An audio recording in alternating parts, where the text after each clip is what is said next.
What's up, y'all? We're hitting the what ifs back up, and I'm gonna bring y'all the what if movie. What if Naruto had thunder breathing? Now, I have some really cool what ifs coming up soon, but I have to read and do a lot of stuff to do those what ifs, so I'm going to just be covering things that I know of and stuff like that for right now until I can actually write those things out, learn more about the abilities, and then ultimately probably write them down and then get them like locked in my brain so that I can and then get the like basis for those stories down, and then after that I'll be able to make the what if. But for right now, I'm just gonna be sticking to some things that I know for sure, but I got some good what ifs planned. I'm kind of in the flow of things right now, so I should be uploading tons of more what ifs. So there is the good news if you have been enjoying my what if movies. So with that being said, today, like I said, we have what if Naruto knew how to use thunder breathing. So I want to clarify something. This will be thunder breathing. This will not be if Naruto was Zenitsu's reincarnation or anything like that. He literally just uses thunder breathing. So if you're interested in that, stick around to the end of the video. With that being said, let's get into the what if movie right now. And if you do enjoy, leave a like. All right, let's begin. We start our story off at, the village, because in this timeline, Naruto, everything would literally just happen like in canon before this point. There's no difference, so there's no reason to cover it.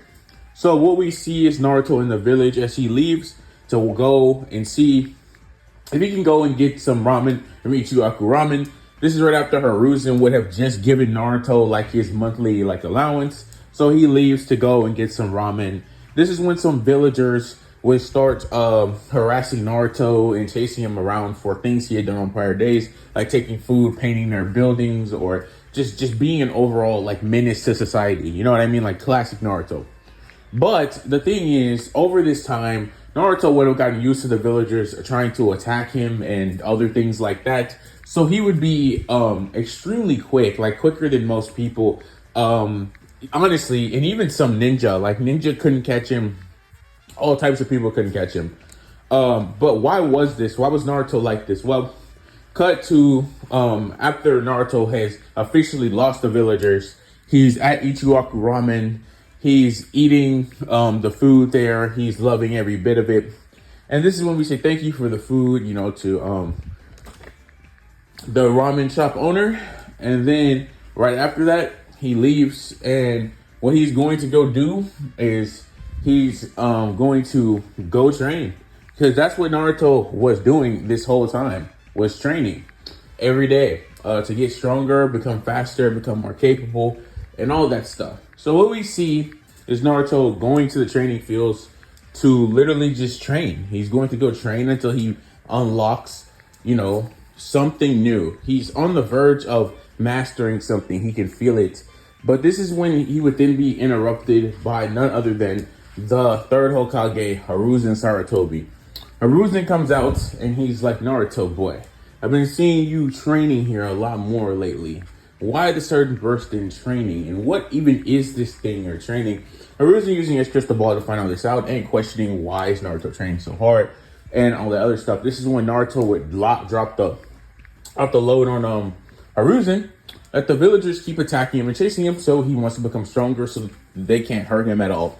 This is when Hiruzen would gasp at the thought of this, because he just didn't think the villagers were doing this, which I don't really understand, because I don't understand how you use your crystal ball to see, like you can use it to see Naruto, but you can't use it to see the villagers being mean to Naruto. It's kind of wild. But in any case, this is when Naruto would tell him all this. Hiruzen would call a council meeting. He'd be like, okay, so no more bullying Naruto, first of all. And if you guys do it anymore, my Anbu will have something to say about it. So all of this would happen in this day. So the villagers would actually stop treating Naruto as bad as they were treating him, not teaching him. That happened, but this still wouldn't change anything, because Naruto was determined to do something that no other shinobi had ever done before. In this timeline, since it's seriously just basically the same Naruto, he would still want to become Hokage, but with the new drive instilled in him by the villagers to become the strongest. And for Naruto, he realized the best path to doing that was to train in Kenjutsu, which, if you don't know what that is basically the use of a sword in Naruto. And not only that, he had been doing this ever since the age of like whenever Hiruzen got rid of him, which was around the age of like 5. So this is what Naruto had been doing. So we time skip to a year of Naruto doing Kenjutsu training, and it's time for the first day of the academy to roll around. And so Naruto, he goes there with his sword, which I might want to add at the time, it's just a really mid sword. It's not like a Nichiren blade or anything. It's a pretty basic sword. So Naruto's on his way to school. You know, he goes in, he gets some ramen from Tayuchi. You know, Tayuchi's like, here, have some ramen. Naruto, since it's your first day of the academy, you know, he's being nice to him like usual. And Naruto, you know, he's just eating and loving every second. So he gets the bowl because he went early. He gets to school on time. He walks in. He goes up to the top. He's trying to get the window next to the seat, and he does, you know, main character fashion. And he looks to his right, and well, we know who's there. It'd be Sasuke Uchiha, the Uchiha clan. And well, Sasuke in this timeline, low-key, is not interested in Naruto whatsoever. Despite Naruto having a sword on it, which he's not even supposed to bring to school, mind you, but Sasuke just wouldn't he just wouldn't care, right? Like, although this scene would still play out the same when Naruto does go to sit next to Sasuke, though, we would then see Sakura and Ino start to knock Naruto out of his seat next to the window, being like, yeah, no, we're gonna sit there. And Naruto would be like, no, y'all not gonna sit anywhere near me. So Naruto literally just proceeds to just remove them from the area, to Sasuke's very much enjoyment. Like, Sasuke is not being necessarily friendly with Naruto, but he's not like ignoring him. So he'd be like, thank you, because he didn't want to sit next to him. Also, he'd be kind of like shocked at how fast Naruto is. I want to clarify something. Naruto hasn't even used thunder. He hasn't even learned thunder breathing. He hasn't even used it. He hasn't even named it yet. He's just in the early stages. He's basically doing the training that Zenitsu or any thunder or any like Demon Slayer would do for like their training. He's in the process of it. He hasn't even like learned it yet. Like, he's just in the early stages of it. So he can like fight really well. He has some of the semblances of greatness in him, but he hasn't actually learned how to use them yet. So that's what I kind of want you to understand. So ultimately, this would just be like something Sasuke could still see, but it would be a little bit faster than that. So he'd be interested in Naruto a little bit more now because he's a little bit faster than he was expecting, but that's about the only change. The Sakura and Ino like being completely like shocked because like they didn't think like he was anything like that. But considering they were already sitting down and Aruka just walked in the classroom, they decided to let it go. So Aruka comes in and he tells them, well, today class, what we're going to be doing is we're going to be learning about ninja history. And then all the students go, we don't want to learn about that. We want to test our ninja abilities. This is when Aruka would be like, don't worry. We're going to do it at the end of the class. But this is the first day. You need to learn. You need to get settled in. And so that's what would happen. So we fast forward past all this stuff and ninja history. And we would get to the point where they're starting to talk about, real things like actual ninja skills. So Aruka says we're going to be doing some tests to actually test, how skilled you are as shinobi. So what we would see is Naruto step up to the kuning, throw them on the target thing, which Naruto would do pretty bad at because, well, Naruto he's not really like a good like kunai user. He doesn't use kunai, he doesn't use shuriken. So he's bad at that. So everybody in the class starts laughing because Naruto does so ridiculously bad at this. It's like kind of funny. He does really bad. But this would all change very quickly when we go to the next thing they have to do, which would be the Shadow Clone.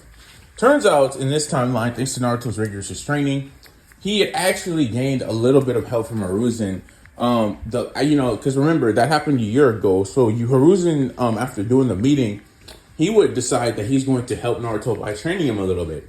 He doesn't teach anything of Shuriken, but that's because Naruto didn't really care to learn it. And honestly, Hiruzen left Naruto to his own devices for the most part. Still, he would just come by and tell him that you should still work on your chakra, not just your physicals, because that's also very important.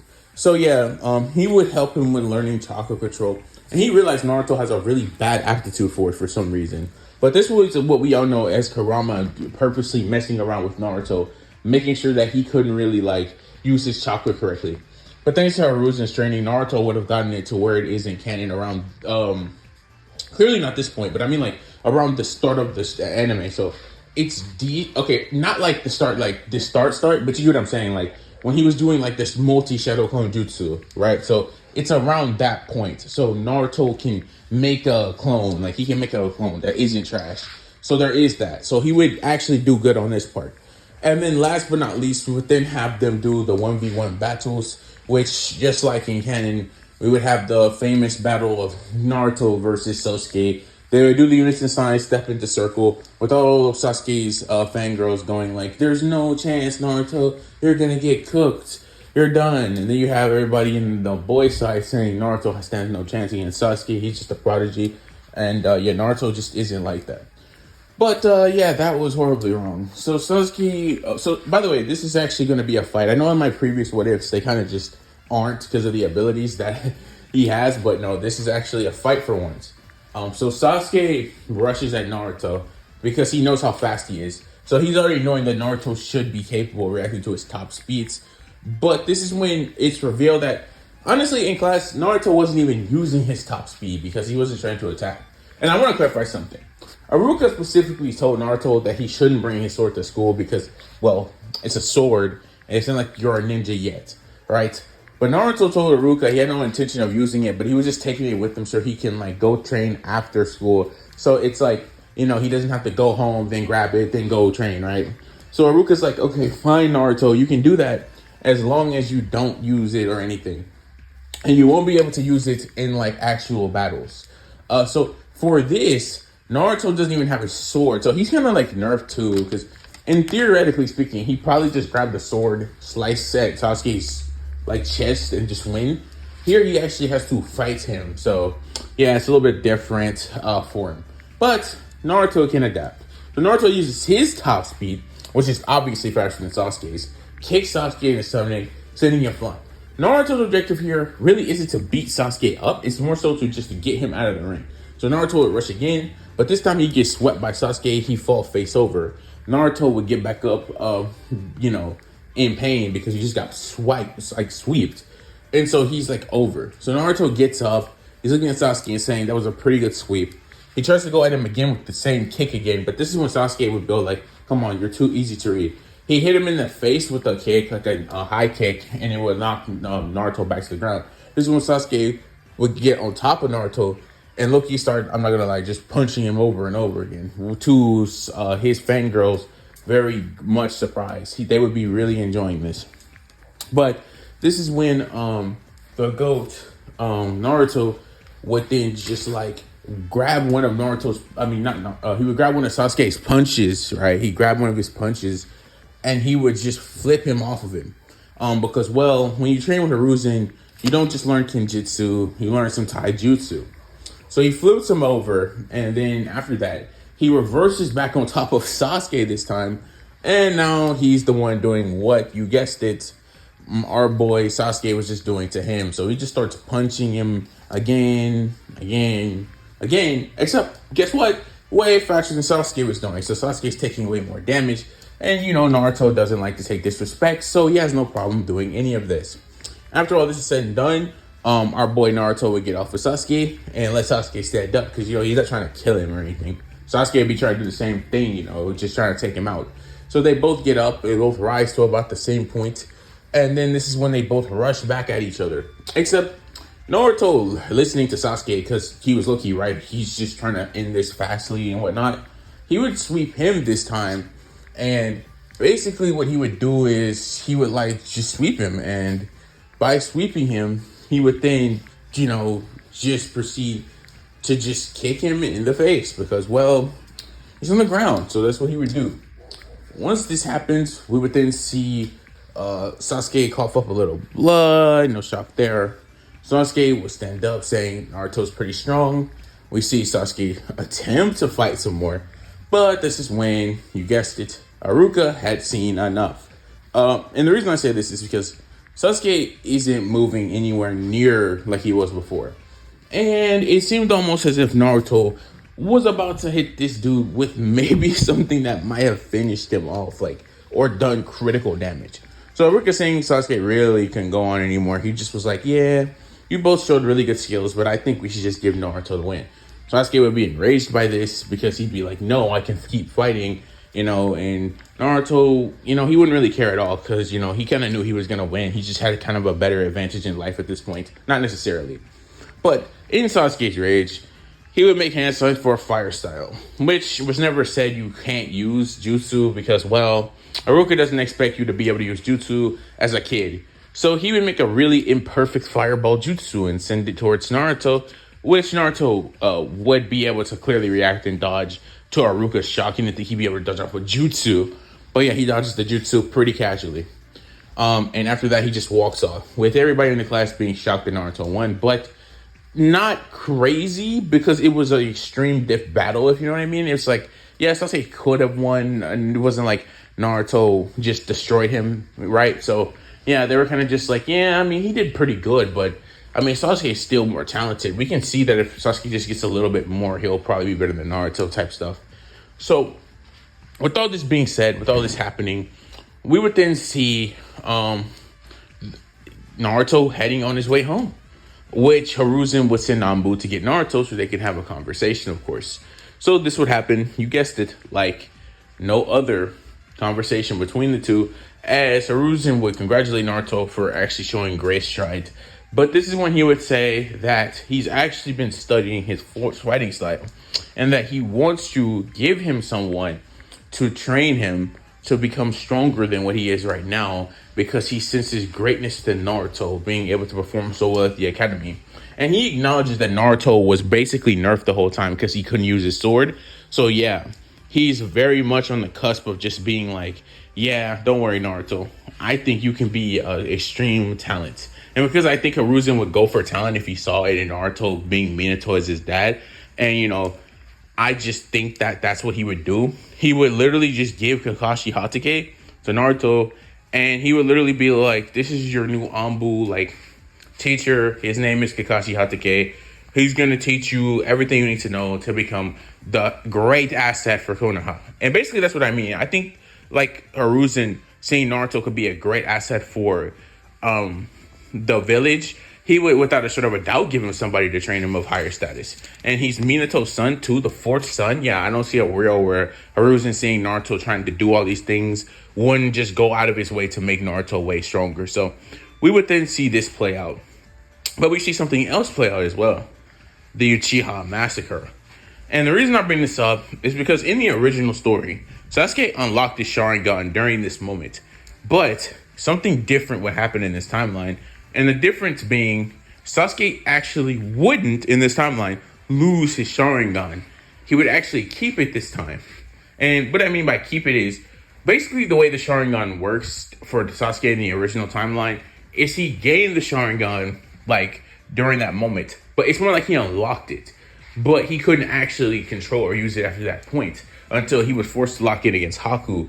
But here, nah. Dude keeps it because he has something else he wanted to do after the day he lost to, you guessed it, Naruto. He wanted to beat Naruto, and he wanted to put him in his place. And this stuff a lot of hatred in Sasuke's heart, which ultimately, when all this happened, yeah, Gang was keeping his Sharingan, one Tomoe.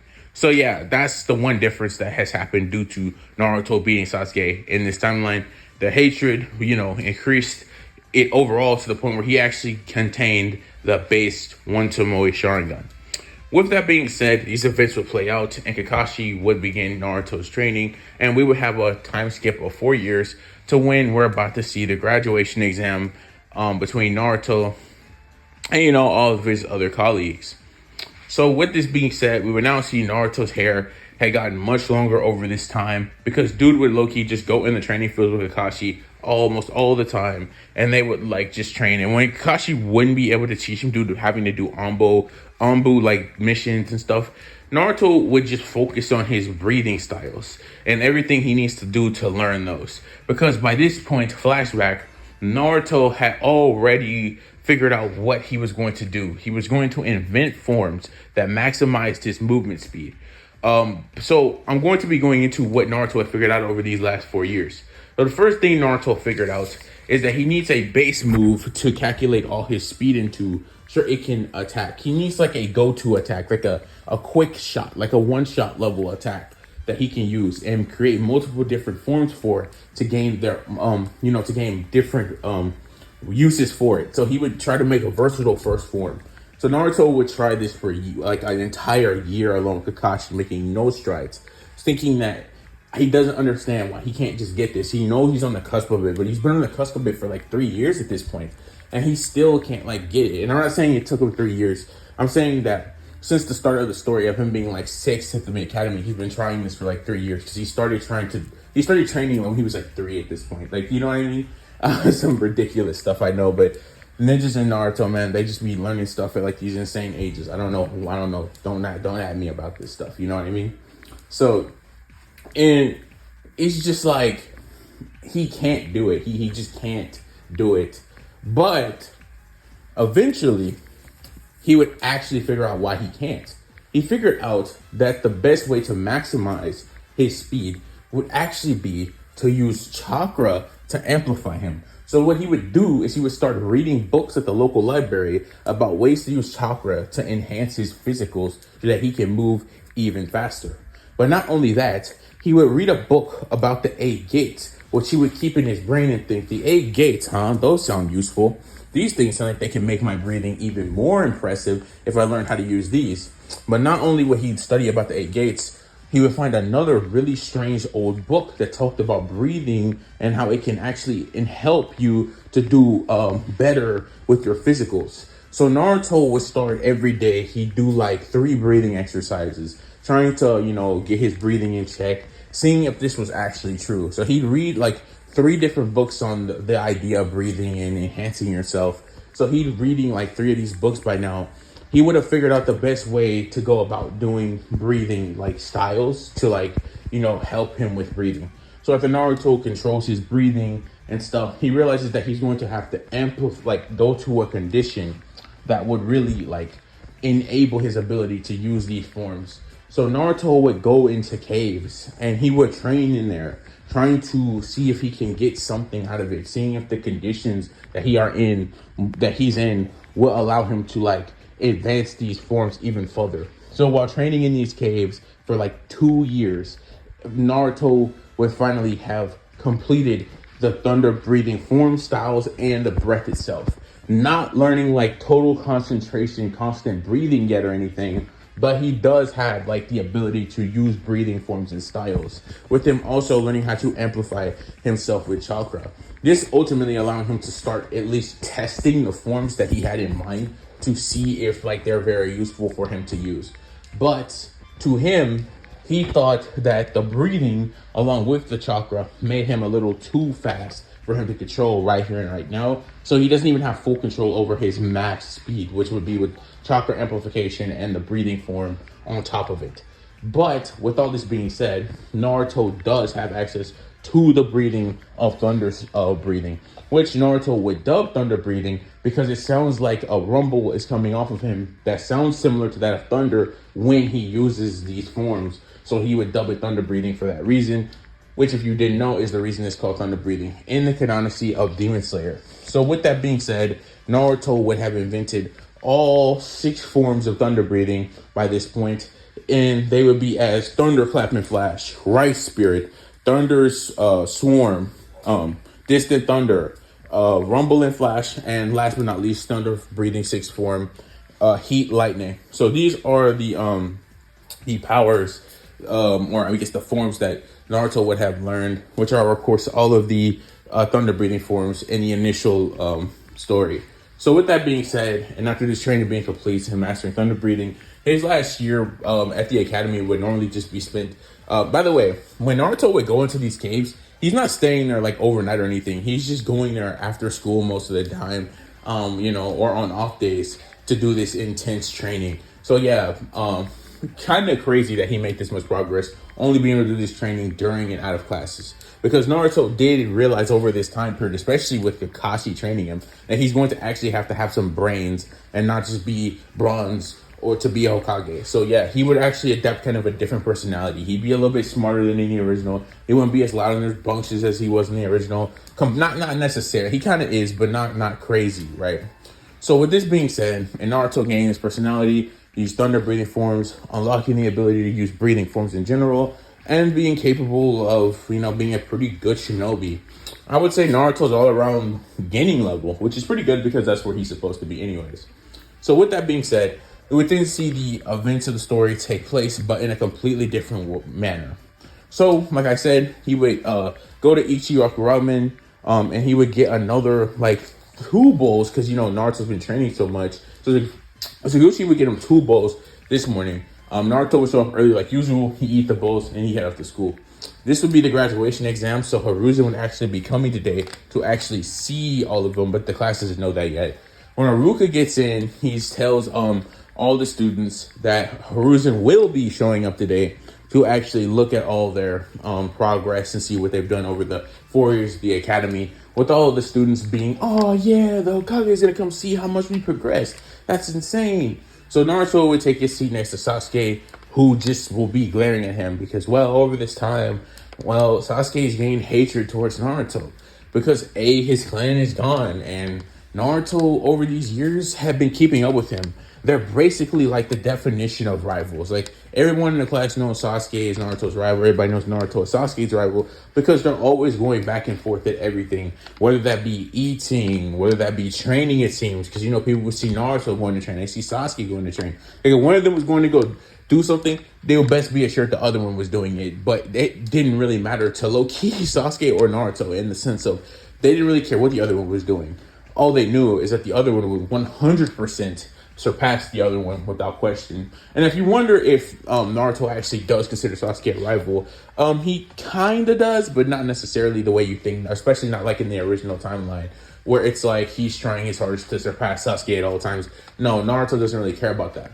He sees Sasuke as a rival in terms of a ninja, though, and so he does want to become a stronger ninja than Sasuke, but that's about where it ends. He's not trying to specifically go after Sasuke. He doesn't really care. Whereas Sasuke is trying to intentively go after Naruto, like in the original, and he's just trying to surpass him at the same time. So, he has 2 things going on. But with that being said, this is when Haruka would then make everybody do the test, with Naruto getting more training from Hiruzen occasionally when, Kakashi would be on Anbu missions. And, Kakashi, once again, helping Naruto. Let me say that one more time.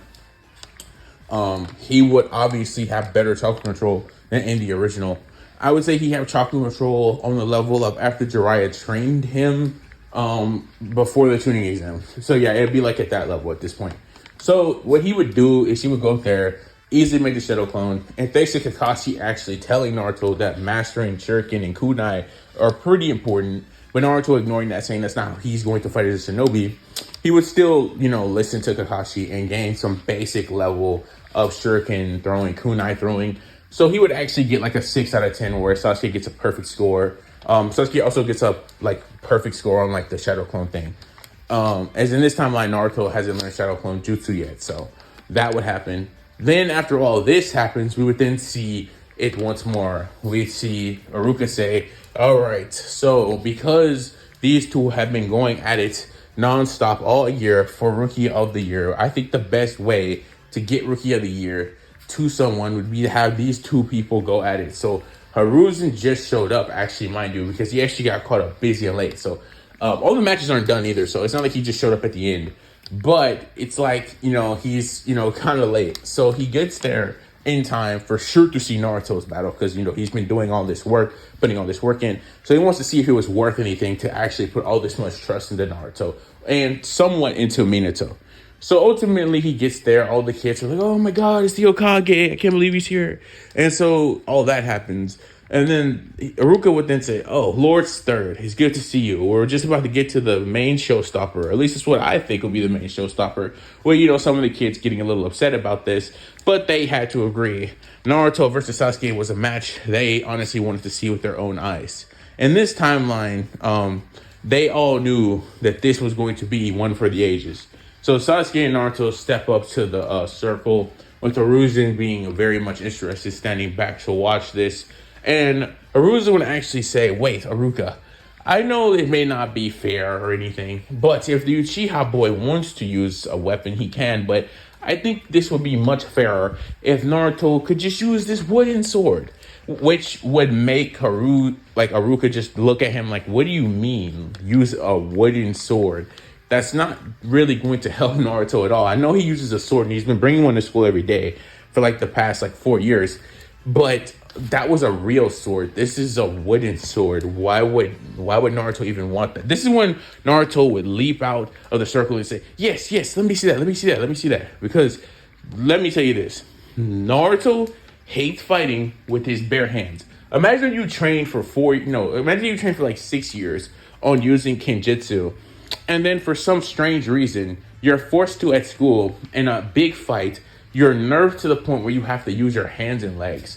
Yeah, Naruto would not like any of this. So he would take the wooden sword with greatness, and he'd thank Hiruzen, and he'd ask Haruka, "Is it really okay?" And he would say, "Well, it's a wooden sword. I don't really see why you're so excited about that, Naruto. You know it's not a real sword." But yeah, so he would give it to him and say, "Well, I hope it helps." So yeah, he kicks the wooden sword with him, and he's just happy as all outdoors because now he has a sword, even if it's not a real one. Because guess what? Naruto's not really trying to kill Sasuke, so he doesn't need it to be a real sword. He can still do all his breathing forms now, so that's all Naruto cares about. Sasuke seeing Naruto get this excited over a wooden sword would think he's some type of idiot or something, but this is when Haruka would say, "Go." And so Sasuke's like, shock, he would just get speed blitzed by Naruto, who is, he breathes in, and this is what we would see him say. He'd say, "All right, Sasuke, this is the end for you." And before Sasuke can even reply, first form, thunderclap and flash. This is when we would see Naruto just speed blitz over to Sasuke, just striking this man in his neck with a wooden sword. The attack was so strong, it sent Sasuke to the ground immediately, creating this giant crater within the circle, which would shock every student there. They would all be like, what kind of speed was that? I didn't know Naruto was that fast." Hiruzen would lose his mind. He's like, "Insane. I can't believe that." Haruka just has his eyes popping out of his head because he couldn't even react to it. And it seems that Hiruzen was capable of, but Haruka, nah, he couldn't even see what just happened. So yeah, Sasuke's in a crater. He's looking like Yamcha. But this is when he starts getting up slowly, and he's like, "Okay, Naruto, you think you're special or something. I see that all that training you've been working out is and has been paying off. But don't worry, I'm going to show you what I can do." This is when Sasuke will reveal it to everyone. He will reveal his Tutamoi Sharingan. Now, before somebody gets on me about how does he have a Tutamoi this early, yeah, keep in mind, I've been keeping y'all in the dark about Sasuke on purpose. So flashback to Sasuke's training. Sasuke going to the books. He's reading every fire style. He's learning how to use every fire style of the Uchiha clan. He's learning Sharingan Genjutsu because, like I said, he had his Sharingan this whole time. He's getting better with the perception. He's over there training his until he can't move anymore type stuff. He's trying to even learn some lightning release because he knows he has a lightning infinity. Sasuke's trying to do everything in his power to become stronger, especially stronger than Naruto. And the reason he dived into learning lightning style a little bit early in this one is because he's trying his hardest to reach Naruto's speed level. And he knows that Naruto must be doing something with chakra to reach that insane speed level. So he's been even learning how to imbue chakra into his own legs to increase his speed much earlier than in the initial timeline. So Sasuke been doing some crazy training. So Sasuke brushes the attack off somewhat, which would low-key kind of shock Hiruzen because he thinks no Genin should be able to take that attack from Naruto, which Naruto would smirk at Sasuke and say, "Yeah, you're pretty impressive." But this is when, things go downhill. Because you see, Naruto looks at Sasuke right in the eyes. Because guess what?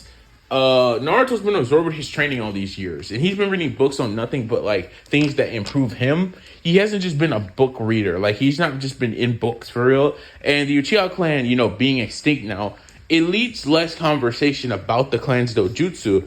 So Sasuke would low-key get Naruto in you guessed it, a genjutsu. And when this happens, you would see Naruto just slump over. He would just be like basically almost as if he's unconscious. This is when Hiruzen would automatically know what just happened, seeing the way that Sasuke's eyes look. He would know that that's the Sharingan of the Uchiha clan. He also know that Naruto was in a Genjutsu. And this is when in the Genjutsu world we see Naruto just falling. And he'd be like in a dark void. He'd be like, what just happened? What's going on? And as much as I would love to say, for some odd reason, Naruto just got out of this, yeah, that's not going to happen. Sasuke speed blitzes Naruto, kicks him in the stomach, then spin kicks him in the face. Then he grabs him by the legs, spins him around with a dragon throw, and launches Naruto out of the ring while he's in the Genjutsu. And yeah, he would land outside of the ring. He would wake up, obviously, after getting that much damage dealt to him. And also because Sasuke kind of released the jutsu a little bit. So after all this would take place, we would then see him wake up outside of the circle, defeated, with him thinking, wait, what? What was that? I didn't even get to... And this is when Haruka would say Sasuke Uchiha wins, and Hiruzen would be face-palming at Naruto.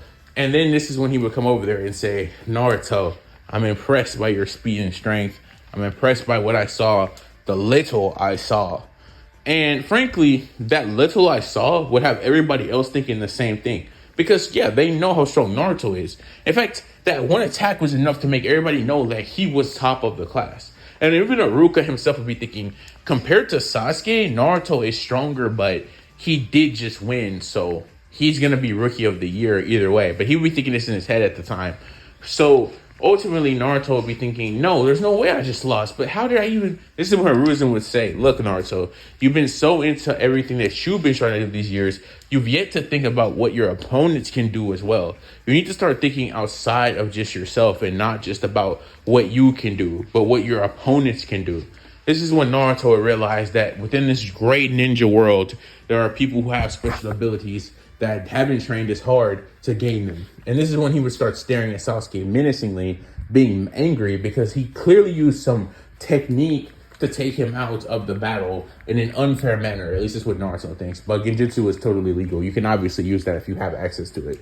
So this is when Naruto would speed blitz over to Sasuke saying he wants a rematch. This is when Haruka would get in the way of both of them, saying that they both did pretty well for a showcase. And Haruka said the performance that Naruto displayed, even if it was only just one attack, was more than enough for him to pass. So he did pass even though he lost. With Naruto saying, no, I didn't pass because I didn't beat him, and I could have beat him. But and this is when Haruka would say, you got caught in a Genjutsu, Naruto. It's no big deal.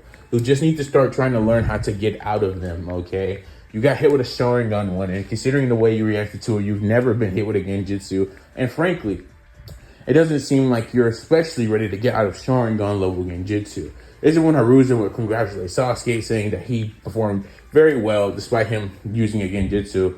But he would say that's actually really high level for getting to even be capable of using Sharingan Genjutsu. You know, knowing some Uchiha prodigies himself, he think it's pretty impressive that Sasuke's already not only unlocked the Sharingan, but already unlocked the Tsutomoe, but has also already started learning Sharingan Genjutsu. He low-key be kind of scared of Sasuke, thinking, I hope he doesn't go down a dark path, but he still congratulated him on what he was able to achieve beating Naruto.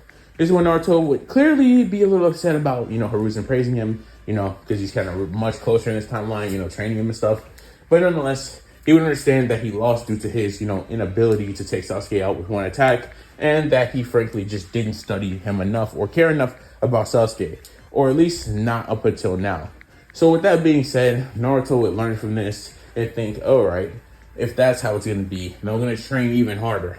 And not only that, I'm going to go and I'm going to actually study other people to see what they can do in the world. But before he could even really finish his thought, this is when Haruka would announce Sasuke is the Rookie of the Year, which would then make Naruto go down in the dumps and start laying on the ground in a very comedic scene with, everybody staring at him saying, what are you doing? And then after that would happen, they would all go home for the day. Haruka would tell them before they all leave, though, that they need to come back tomorrow because their Jonin Sensei will be here for them. And this is when we would then see all these events take place. With Naruto stopping Sasuke before he enters the Uchiha compound, because they kind of walk in the same direction going home, clearly not with each other because, well, they're rivals. So with that being said, Naruto would say that little thing you pulled on me won't work again. With Sasuke saying yes it will, because I'll make mine even stronger, even if you do learn how to break out of them, so you won't be able to. And he tells them that this first defeat will be the first of many. And they both look at each other with anger in their eyes, but also with a little bit of excitement, because they both know that from this day forward, they won't have to deal with each other anymore, because tomorrow they're going to be on a different team, on a different place, doing different things. So they would all be kind of happy at this like revelation that after tomorrow, no more Sasuke for Naruto, no more Naruto for Sasuke. So they all go home, get a good sleep, and they all come to school the next day. But Naruto, once again, sitting next to Sasuke, who, by the way, is still writhing in anger. So today, both Naruto and Sasuke would just be glaring at each other. Their rivalry is shining more than ever. And this is when Ino and Sakura would get kind of mad that, Naruto is, like, glaring at their Sasuke. But, whatever. So this happens. Aruka comes in. He says, your Jonin senseis will be up here for you right now. Some of them will appear now, some of them will appear later. It's just the way they are. But they'll be here, and he walks out and says, thank you for allowing me to teach you for all these last 4 years. With them all bowing and saying thank you. This is when they would all come in, Kurenai, Asuma. They come and get their students, and they're up out of there. And then the rest of them come and get theirs. And then this is when people would call them all chumps, this being to Naruto, Sasuke, and Sakura. Which, by the way, when Aruka said that Naruto, Sasuke, and Sakura were going to be on the same team, yeah, everyone was mad. Naruto was mad because he was going to have to put up with Sakura Haruno, who he hated in this timeline, and didn't even find her attractive at all. He just disliked Sakura because she was always blazing Sasuke. And to him, he thinks he's above Sasuke. So he would just be annoyed with her. He wouldn't even talk to her, interact with her. He'd avoid her at every turn. Then you have Sasuke, who Naruto especially doesn't like. In fact, he's crying because he thought he was going to be done with him after today, not be on the same team as him. This is when we would then see Sasuke's reaction, which is literally the same as Naruto's. He literally feels the same about Naruto, and he quite literally feels the exact same as Naruto does about Sakura, except even a little bit more, because he completely finds Sakura just extremely annoying. You know what I mean? Like, extremely. So they're both crying, actually. I didn't even see, you would even see Sasuke shed some tears. And then we see Sakura going like, why are they crying? What's so bad? Because for Sakura, actually, this is the only person on the team that isn't too sad. She's sad because she has to put up with Naruto, but she's happy she has to get with Sasuke. So this puts her in kind of a neutral term. But seeing her teammates cry makes her kind of sad and thinks like, okay, I don't know how this is actually going to go, but it's kind of cool. It's not like Sakura hates Naruto or anything. She just doesn't like Naruto because, he's a rival to Sasuke. Overall, Sakura actually thinks Naruto's pretty cool as her own person, but because of Sasuke, she's like, yeah, I don't know, I kind of like Sasuke more than you. So that's how that would go. So she's kind of neutral, but at the moment, she's not really enjoying, what's going on and all that. So this is when Naruto, after this comedic scene, would then get up and say, all right, well, I'm going to go train. I'll wait for Kakashi to come. And this is when Sasuke would say, wait, what? Why are you going to go train? He's going to be here any moment now. This is when Naruto would just look back at them with a cold stare, and I'm talking about Sakura and Sasuke, and say, if you guys think that guy's coming on time, you clearly have no idea who you're in for or what you're going to deal with. Trust me when I say this. He's not going to come for at least another 2 hours, so you might as well do something of interest while you wait. This is when Sasuke would say, how do you know that? And this is when Naruto would say, I've been trained by him my whole life, as he walks out the door and then slams it. And this is when Sasuke would say, wait, what? Actually, no, Sakura would say that with him. And with that being said, they would both chase after Naruto to go, do some training.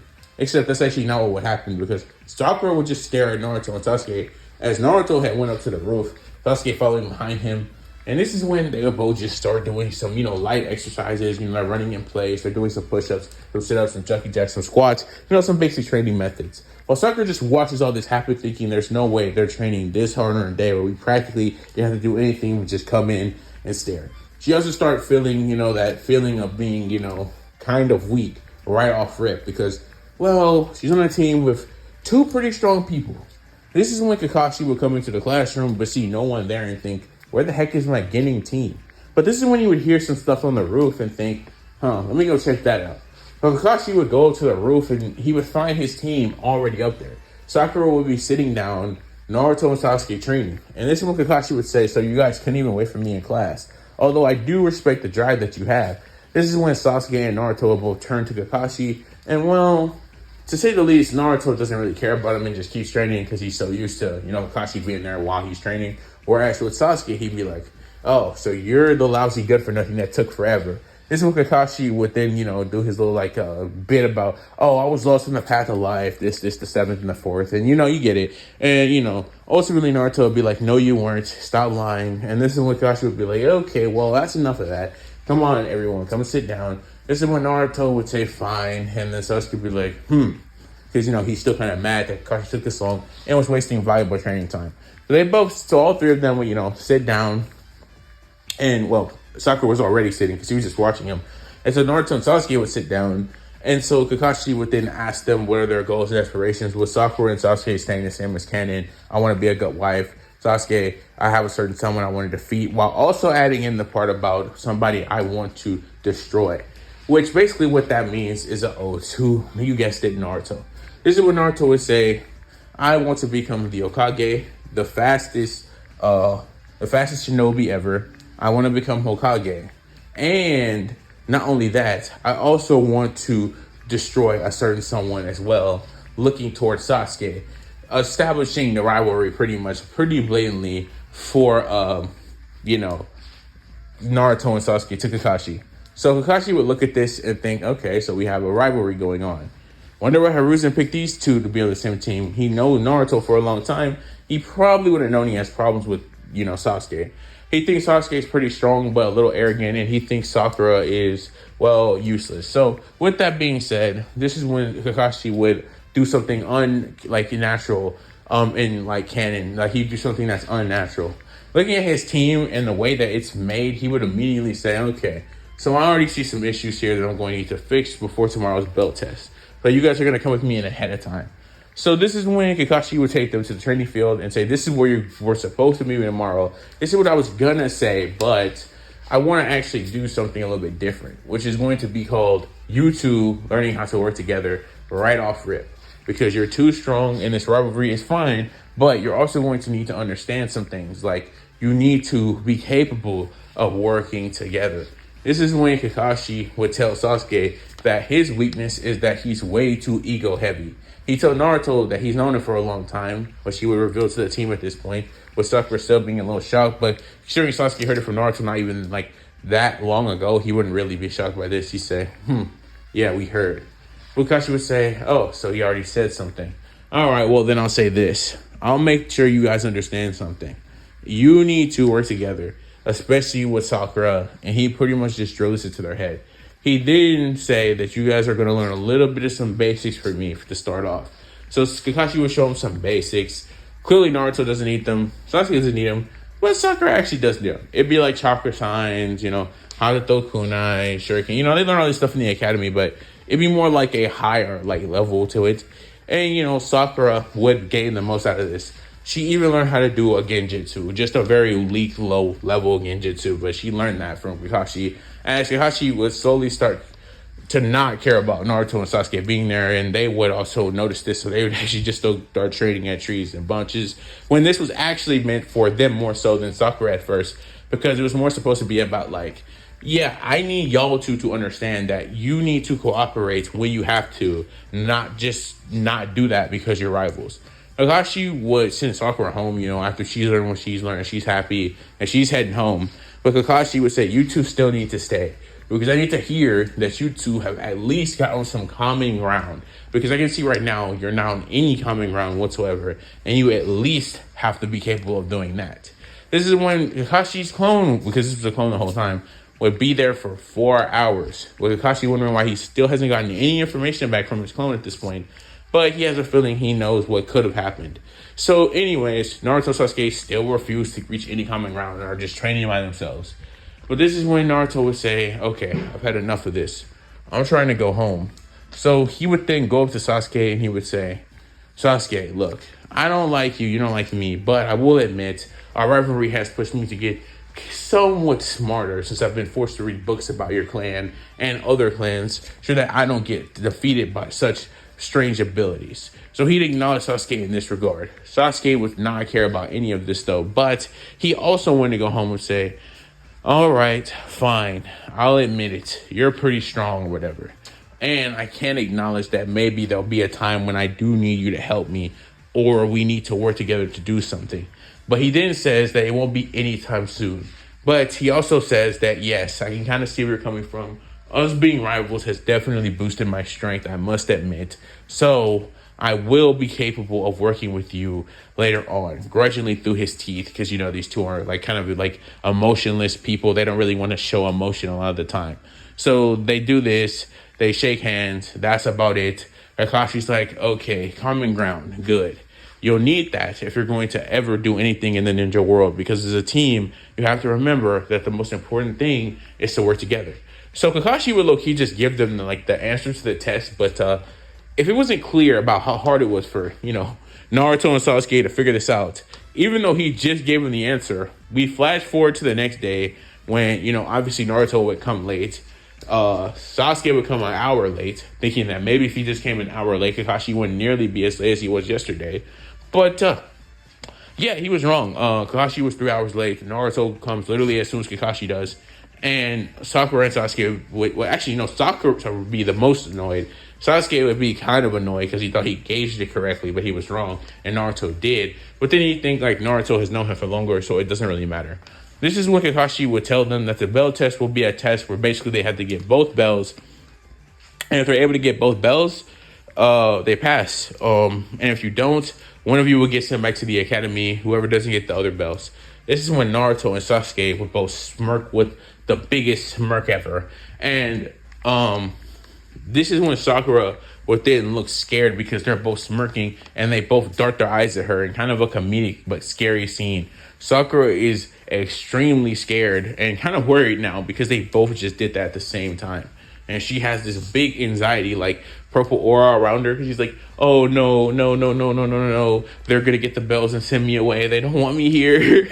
Right? So, yeah, and she would be 100% right. Neither one of them want her here. So they're like, nah, I can put up with a little bit of a useful rival. Like, I can put up with Sasuke. I can put up with Naruto. But there's no way I'm putting up with this useless, like, bum. So they would, like, both think I'm going to get those bells no matter what. This is when Kakashi would start the test, pulling his book out, and as you guessed it, and my classic way of fashion, pull his headband up with his Sharingan active, which would make Sasuke angry. I'm talking about angry. So this is when Naruto and Sasuke, Sakura would jump in the bushes. Sasuke, in this timeline, he says, nah, you got my clan Sharingan, and I need the bells to get Sakura off my team. So this is when Sasuke and Naruto, without actually trying to, would actually technically start using teamwork. But Kakashi could clearly see this isn't actual teamwork because they didn't make any plan together and they're both just trying to massacre him. And this is when, you know, we would see like them both just go at Kakashi. Kakashi would dodge both of their initial attempts with Sasuke specifically going for the bells, with Naruto knowing that if he's going to beat Kakashi, he needs to beat him first, then take the bells. So this is when we would then see them both attempt to do this for about 30 minutes, with them both getting kind of warded off pretty easily by a Sharingan enhanced Kakashi. The reason why Kakashi pulled his Sharingan down is because he knows how fast Naruto is at this point, you know, training him and stuff. So he knows he's going to need it for Naruto's like higher speed or his breathing forms. This is when we would then see this go on for another 30 minutes with no progress. They're just getting exhausted and tired. But this is when Sasuke and Naruto would think, okay, you've shown yourself, Kakashi, and we know that we're going to need more to beat you. So what he would do is he would then say for the first time, I'll use my breathing forms to end this. Finally. And then this is when we would see Sasuke say, now I can finally use my Sharingan. The reason for my Sasuke said finally and now I can use my Sharingan is because Sasuke was just waiting until Naruto got serious to actually take the bells from Kakashi, because, well, he knows that he's going to need Naruto's speed, but he's not going to ask for it. He's going to let Naruto do it. So Naruto would then say, thunder breathing, first form, thunder clap and flash. This is when Naruto would speed blitz towards Kakashi, but Kakashi would dodge, thinking, that's gotten a little bit faster than I thought. But before he can even finish the sentence, this is when Naruto would mutter under his breath, "Sorry, Kakashi, but I've advanced this form to the next level that I was telling you about." And this is when he would say, "Thunderclap and Flash, sixfold." This is when he would use the attack 6 different times with Kakashi, but Kakashi not being able to keep up with even the 4th one. And he gets slashed like 4, 5, 6 times in the chest. This is when, after this happens, Naruto would attempt to get the bells, but this is when a clone would puff out of the log and it slashed, the amount of times Naruto had slashed at Kakashi's body, and it'd be like a log. He'd be like, "No way, he got away. I was so fast." But this is when, before Naruto can even think, feeling the effects of just using Thunder, Clap, and Flash sixfold. It's not like Naruto isn't a human. This is when Kakashi would appear behind him in midair and kick him in the back, sending Naruto crashing into the crater with his body being in actual pain because, well, it's still breathing forms. Breathing forms don't, especially with him using something he just learned, like sixfold. Yeah, that's going to hurt. So this is when we would then see Kakashi then get a little bit more comfortable. But this is while in midair, Sasuke would make hand signs for a Majestic Destroyer Flame, which, yes, it's not as strong as Madara's, but it's still the same high-level jutsu. This is when Kakashi would then make a shadow clone to throw himself out of the way of this giant, jutsu, as it would then go into the trees and make a huge fire explosion. This is when Sasuke would then rush at Kakashi while he's still falling out of the air, which this would lead to Sasuke pulling out a kunai, aiming at the bells, trying to cut him off. But this is when Kakashi would grab the bells off his side and then put him in his pocket, because he doesn't want that. This is when Sasuke would then throw shuriken at his pockets, trying to cut them open to make the bells fall. With, Kakashi being impressed by Sasuke's shuriken throwing and kunai throwing. But obviously, this would be up to no point as Kakashi would hit the ground good enough to evade those. So he doesn't get those. This is when Sasuke would attempt to engage Kakashi in a taijutsu battle, which would go millions of times better than the original, because Sasuke in the original was able to almost take the bells. But this is a Sasuke who has 2 Tomoe Sharingan and has trained way harder than he did in the original. So a much stronger Sasuke would actually get the bells if they were where they were originally. But considering Kakashi put them in his pocket, Sasuke's having to do some magic tricks to try to get them out. And safe to say, he's kind of failing. At least until he kicks off of Kakashi going backwards, having these shuriken things with the strings. He throw 2 at Kakashi, which he dodge and think that's the end of them. But this is when Kakashi would be shocked when Sasuke would then draw them back with the cords on them, cutting open his pocket this time, with Kakashi being annoyed by this, thinking there's no way that a Genin actually was capable of doing that. But he started to think that Sasuke's type abilities are on that of a shooting. This is when he would then pull the other 3 back to make Kakashi move so he can grab the belts, but Kakashi would actually have to do. So he would actually have an opening to go grab both bells. This is when Kakashi, though, would then throw a jutsu at Sasuke. It'd be a fireball jutsu. And Sasuke would have to actually dodge now, considering he couldn't tank a fireball jutsu. And he was low-key getting kind of tired. So Sasuke dodged it, but this would give Kakashi just enough time to go and grab the bells before Sasuke could. But as this is happening, this is when Naruto would get out of the crater and he'd say, "Kakashi?" As he would release it, he'd say, "Thunder breathing, 4th form, distant thunder." This attack was in a now, honestly, I don't know if 4, 5, and 6 low-key work the way they actually do, because it kind of doesn't make sense, because Kaigaku kind of tweaked the last forms. So I don't actually know if this is what would happen, but I'm gonna say this.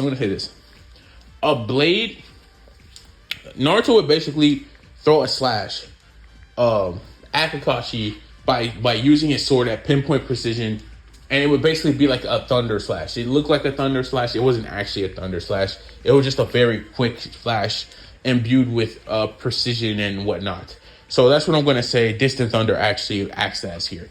So he would throw this at Kakashi, and well, Kakashi's going to feel that. It's going to hurt, and well, he didn't even expect Naruto to get up and even have access to this breathing form. Just to clarify, all throughout Naruto's training, he's hit his breathing forms 2 through 6. So Kakashi actually hasn't seen them before. So that was the first time he's seen a different breathing style.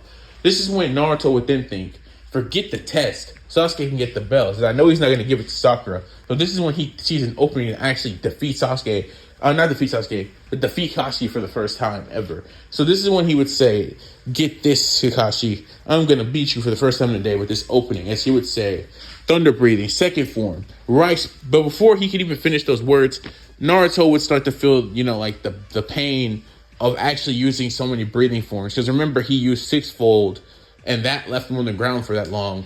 Then he just used Distant Thunder, which is the fourth form, and now he's trying to use Rice Spirit. Yeah, Naruto's body would collapse right then and there. He's not able to use these breathing forms anymore, so he falls over, and this is when he would then see Sasuke get both bells and throw one towards him while he can't even move on the ground. But he can move his arm just enough to claim the bell so that he would pass. But this is when Kakashi will, clearly, stop being an agonizing pain from the slash, as, well, he's a Jonin, and he's the strongest Jonin in the village. And he would say, "You guys are impressive, but you don't pass." And they would both be like, "Wait, what do you mean we don't pass?" And he'd say, "You don't pass because you didn't include Sakura." And he would also say, "You guys didn't even attempt to work together." This is when Naruto said, "What do you mean work together? That wasn't the goal of the test." He would tell him the goal of the test was to get the best. This is when Kakashi would cut him off and say, "No, that was the goal I made up." And the thing, I went out of my way to even help you guys by giving you the answer yesterday, and you still didn't follow through. What? Sasuke would say, "We did all that work to get the bells just for you to say we don't pass? What kind of lesson is this?" He didn't tell all three of them that you're just going to be another failed team, especially in the actual ninja world, and there's no reason to continue to move you forward. Getting the bells was impressive, but since you didn't work together, there's no reason to move you forward, even since you got them.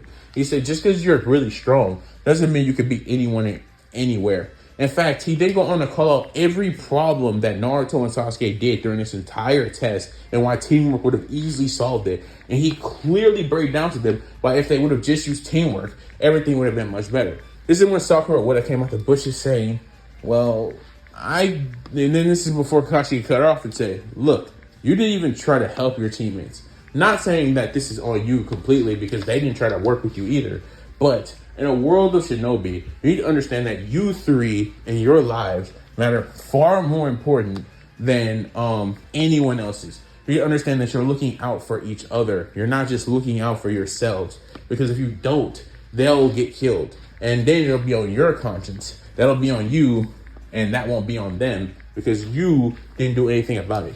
This is when Sasuke, Naruto, and Sakura would all get a realization that low-key being ninja is more serious than what they were thinking about it as before. Sakura just thinking, "Oh, I'm going to do good in the academy and I'll just be a good wife and I'll just be a good shinobi because I'll just would then get a wake-up call." This is when Sasuke would get a wake-up call because he would think he doesn't actually want Naruto or Sakura's, blood to be on his hands if he didn't, work with them or he wasn't thinking about them enough. I mean, Sasuke's not he's emo, and yeah, he's a rival for, Naruto, but as we know, Sasuke isn't really a bad person completely. He wouldn't want them to just, be killed because of him. And especially Naruto, he sit there and think about this for a while and think the Hokage cannot just allow comrades to die no matter how he feels towards them. So yeah, they'd all get a wake-up call and agree that, can we do the test again? This is what Kakashi would say, "You know what's funny about that? Despite you not including Sakura, despite, you guys having millions of flaws in the way that you fought, I've never seen Genin with as much skill as you two. So for the sake of argument, I won't let you test again. I'll just have to teach it into your numbskull brains that you're going to have to work together." So this is when Kakashi would say, "I'm going to force you guys to work together, whether you like it or not. So prepare yourselves." And this is when he would say, "You all pass." So this is when Sakura would get excited because she thought she was out of there. To Naruto and Sasuke's, displeasure. Because even though they do not want Sakura's blood on their hands, their opinions on each other haven't changed yet at all. And I say yet because they may not. I'm trying to leave it a little bit open. But yeah, so this is when we would see this play out. And Kaji says that not only this week will you be doing D-rank missions and stuff like that, but you're also going to be coming here every day to improve your chemistry and teamwork. So I hope you're ready for some grueling social interaction," he would say, as he then just leaves. This is when Naruto, Sasuke, Sakura all look at each other thinking, yeah, I don't want to get to know them at all. Sakura not thinking this with Sasuke, but definitely with Naruto. So yeah, they would all walk off back to their houses. And the next, 2 weeks would pass with them doing D-rank missions and being forced to come there and being forced to train together to improve because they just didn't listen and didn't take Kakashi literally gave them the answer to pass the test and they still didn't take it. So, he has to drill this into their brains. You know what I mean? So yeah, this would go on for a month. Yeah. So like how in the original, the bridge builder thing, it didn't start this late. Yeah. They get it late because Kakashi is I'm so serious. By the months period of end time, Naruto, Sasuke, and Sakura's opinions would have changed of each other drastically due to this. He would pretty much knock it into their heads that their comrades are more important than the mission. Like he would knock this to their numbskull brains. And I'm not saying that Naruto, Sasuke, and Sakura, they didn't think the comrades were important before they were just 100% on the mission. But he'd be knocking them in the head saying, you need to know that your comrades are more important. So I'm going to make you get along more with your comrades so you can get this through your brain. Because low-key, not wanting to, have them die is one thing. But you need to understand why you don't want that to happen. So he would, pretty much force this on them. So he pretty much forced Team 7's chemistry, basically. So now Naruto, after actually listening to Sasuke speak a little bit, hearing some more money, some stuff, he actually learned that him and Sasuke are too different, which was kind of shocking for Naruto. Sasuke would then learn Naruto isn't that different from him, which would kind of create a very, I can't lie about this, a very small actual connection between the two, where they can at least work together and acknowledge that working together is usually necessary in some situations. Clearly not actual, I'm so serious. They're not even at the canon level of communication, but it's somewhat getting there. And I guess you could say it's not going to intervene with their actual ninja stuff at this point. Sakura, however, the two boys would still dislike her, but they would, care for her, if that makes sense. They care about her a little bit more now, but they don't really, care for her. They don't want to be around her unless they're forced to by Kakashi, but they do at least acknowledge Sakura as a human being on the place of the planet now and are okay with her being on their team at the very least. But Sasuke and Naruto, when Kakashi wasn't around, would drill into her brain cells that she will get stronger, because if she doesn't, they're going to low-key, if there's ever a situation where she's going to get off, they would let it happen. Clearly Sasuke and Naruto are lying about this, but they would tell her that so she would lock in. This is when Sakura would, realize that she is in a shinobi world and, all this stuff would have been in her head. And so she knows she's going to have to actually, try. So this is when, we get a flashback to 1 week ago before, they walk in the office and they ask for a C rank. But we see Sakura say, Naruto, I need you to do something for me. This is when Naruto would, open his door. And because she's knocking on this was Sakura's thought when she said I forgot to put that there in my man, I cannot talk right now. In my reading, I'm gonna say reading because I cannot think of the word right now, but script. So yeah, but this was Sakura's thoughts. So she would knock on the door. Naruto would answer because this would actually be one of the days in the week, actually the only day in the week where Kakashi wouldn't be making them do missions and would also not be trying to get them to communicate. Naruto seeing Sakura at his door, wouldn't really be into this whatsoever. Not finding her attractive, not wanting to hear anything she has to say, and honestly having enough of her from having to deal with her from the previous days. Sakura having a more liking to Naruto now, thanks to all of this though, would think that Naruto would be willing to train her, but Naruto would be cold and be like, Sakura, what are you here for? We see enough of each other as it is. I literally saw you the last 4 days. What could you possibly want now? Or where you would come on your own personal time to talk to me? This is when Sakura feel a little sad, thinking Naruto didn't really care about her at all. She kind of thinks that even more now so because of what Sasuke and Naruto said. But this is when Sakura would say, look, I know I'm useless, and I know you guys don't think highly of me, and I know I'm weak, and I know that I may not have gotten into the shinobi world thinking, one-to-one about everything. But Sakura would say that I will become a strong Konoichi, and I want to become as strong as you. I know that you become this strong because you train really hard. I know Sasuke has the Sharingan, so it makes him actually way stronger and able to keep up with you. But me, I don't have that. I don't have a Kekkei Genkai, and I don't even really go into a strong clan. I'm a Haruno, for crying out loud. Please, Naruto, please show me how you became so strong and train me in the ways of that breathing style and show me how to use a sword maybe, or I'll do anything to get stronger. Just show me anything to help me. And Kashi's been helping me, but I don't think it's enough to keep up with you two. And this is when Naruto would say, Sakura, that's what I've been waiting to hear. This is when Naruto's tune would 1,000,000% change towards Sakura. Hearing that speech and hearing how she wants to train as hard as him and become stronger, this is when Naruto would have a feel that he'd be happy as all outdoors. And I'll explain this. For over the past 2 years, of him being at the academy and training with Kakashi, we get a flashback to Naruto training in the caves. And he would think, I wonder. Thunder breathing is a breathing style that I want to call it. And it's pretty cool. But he'd be thinking about all the books that he's read and all this stuff and the way that he's augmented it to himself, he would think that if somebody else wanted to learn how to use these breathing styles that I've invented, could they maybe invent a different variant of it if they wanted to? I wonder about that.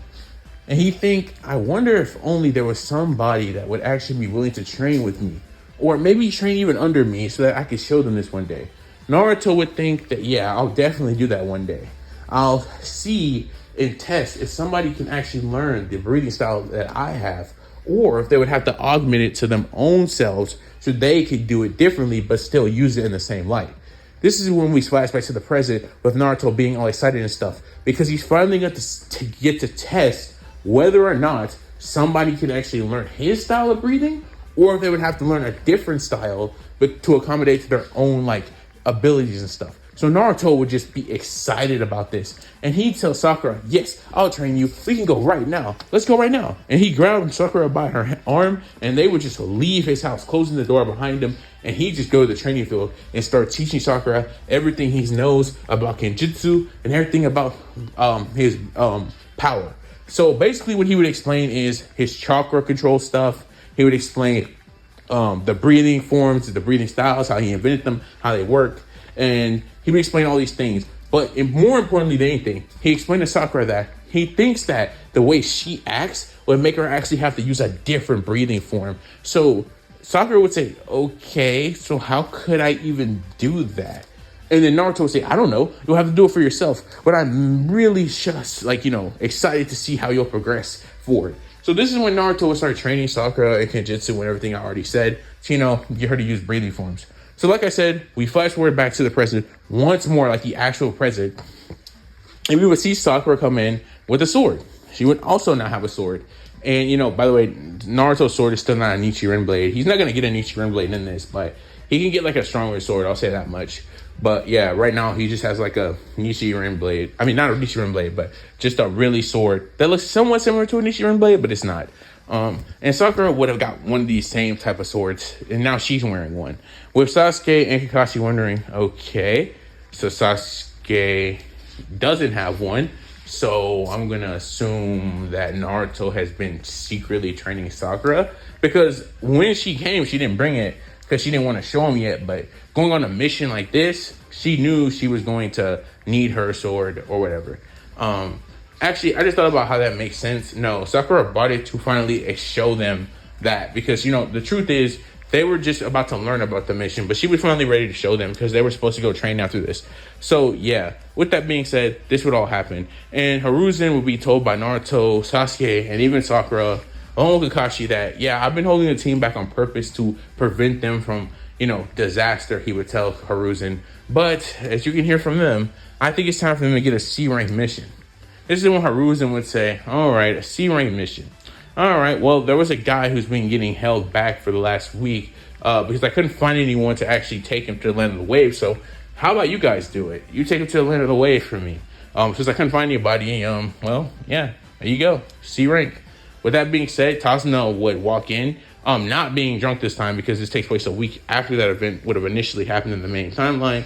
He would look at the team, think he's still not going to be too protected, but he wouldn't be nearly as rude. This is when And would then see Kakashi tell them to get their stuff. We're going to go on a journey, so make sure you have everything.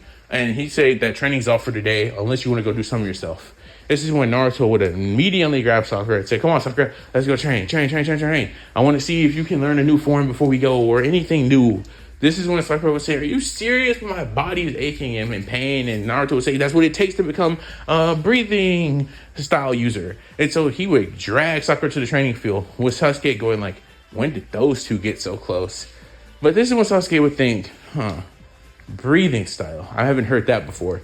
By the way, Sasuke and Kakashi does know why Naruto is so strong.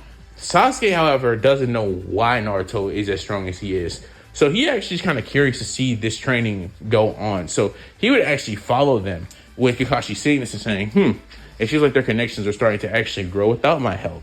Good. That means I could be even more safe when going on this mission, he think. But this is when Kakashi would, just leave after that, thinking those thoughts. This is when we would see Naruto training Sakura in the hopes of learning a breathing style. Which, by the way, Sakura hasn't even got to the point where she can start thinking about that yet.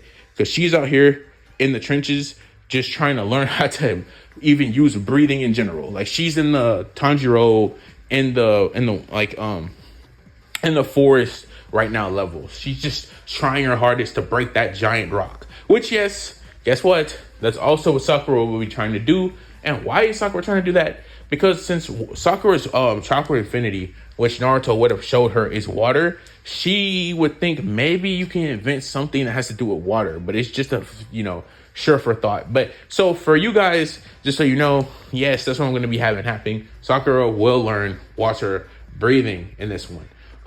But clearly she's just at the early stages and she hasn't even made a form. She, hasn't done any of that. So she's just in that, Tanjiro part right now where she's just trying to learn how to break the rock, man. She can't even break the rock. She's at that point.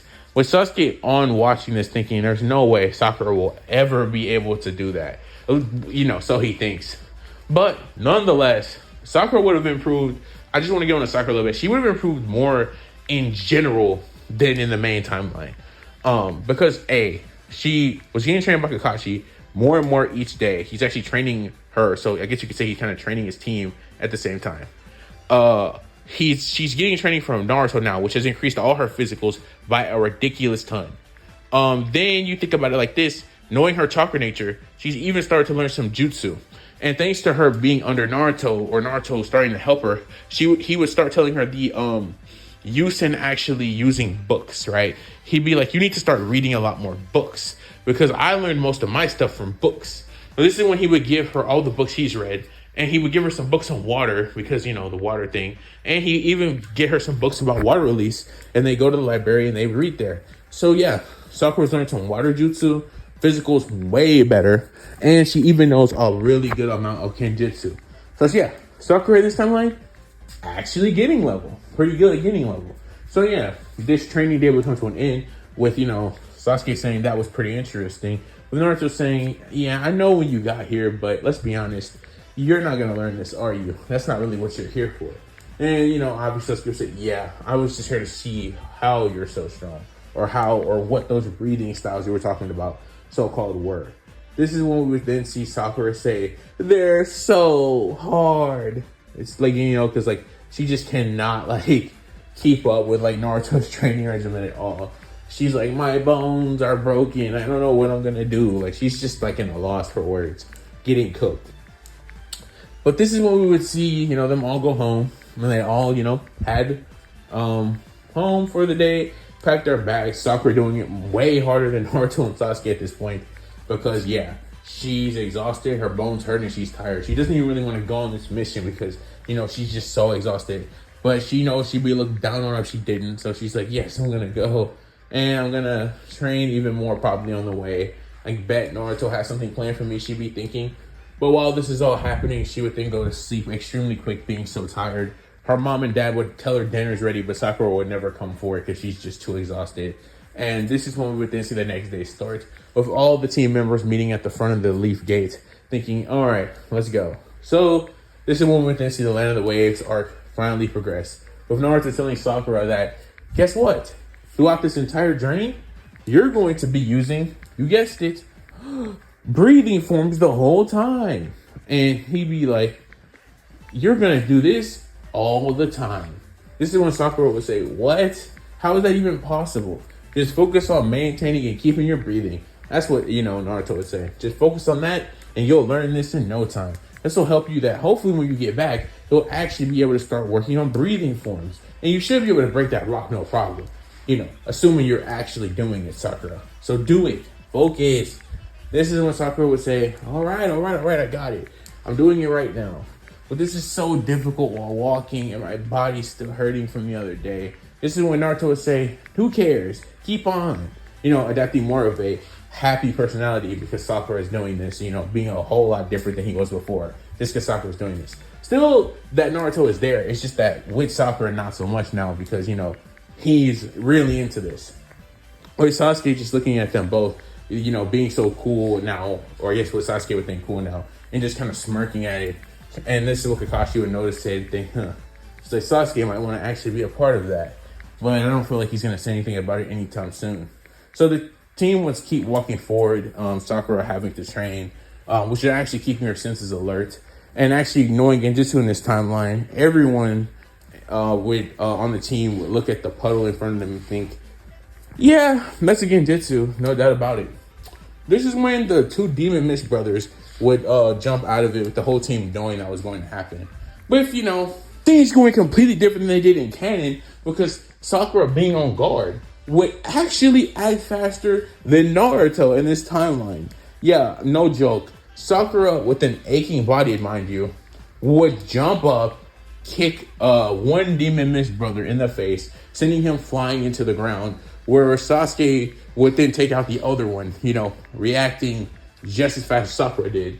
Naruto, knowing this was like, a Genjutsu and knowing that something like that was going to happen, would low-key think he would be fast enough to take both of them out, but he'd be shocked at how fast Sakura reacted to what just happened and think that her training is going along nicely because he really didn't expect that from Sakura.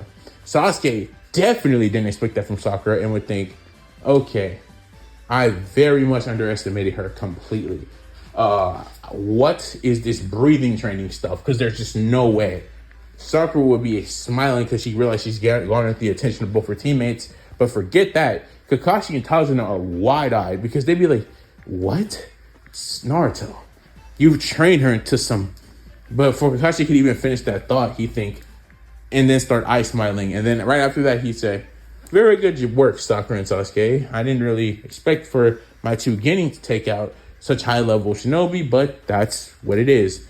So Naruto will start congratulating Sakura about her progress, fanboying, whatever, at, breathing forms and whatnot.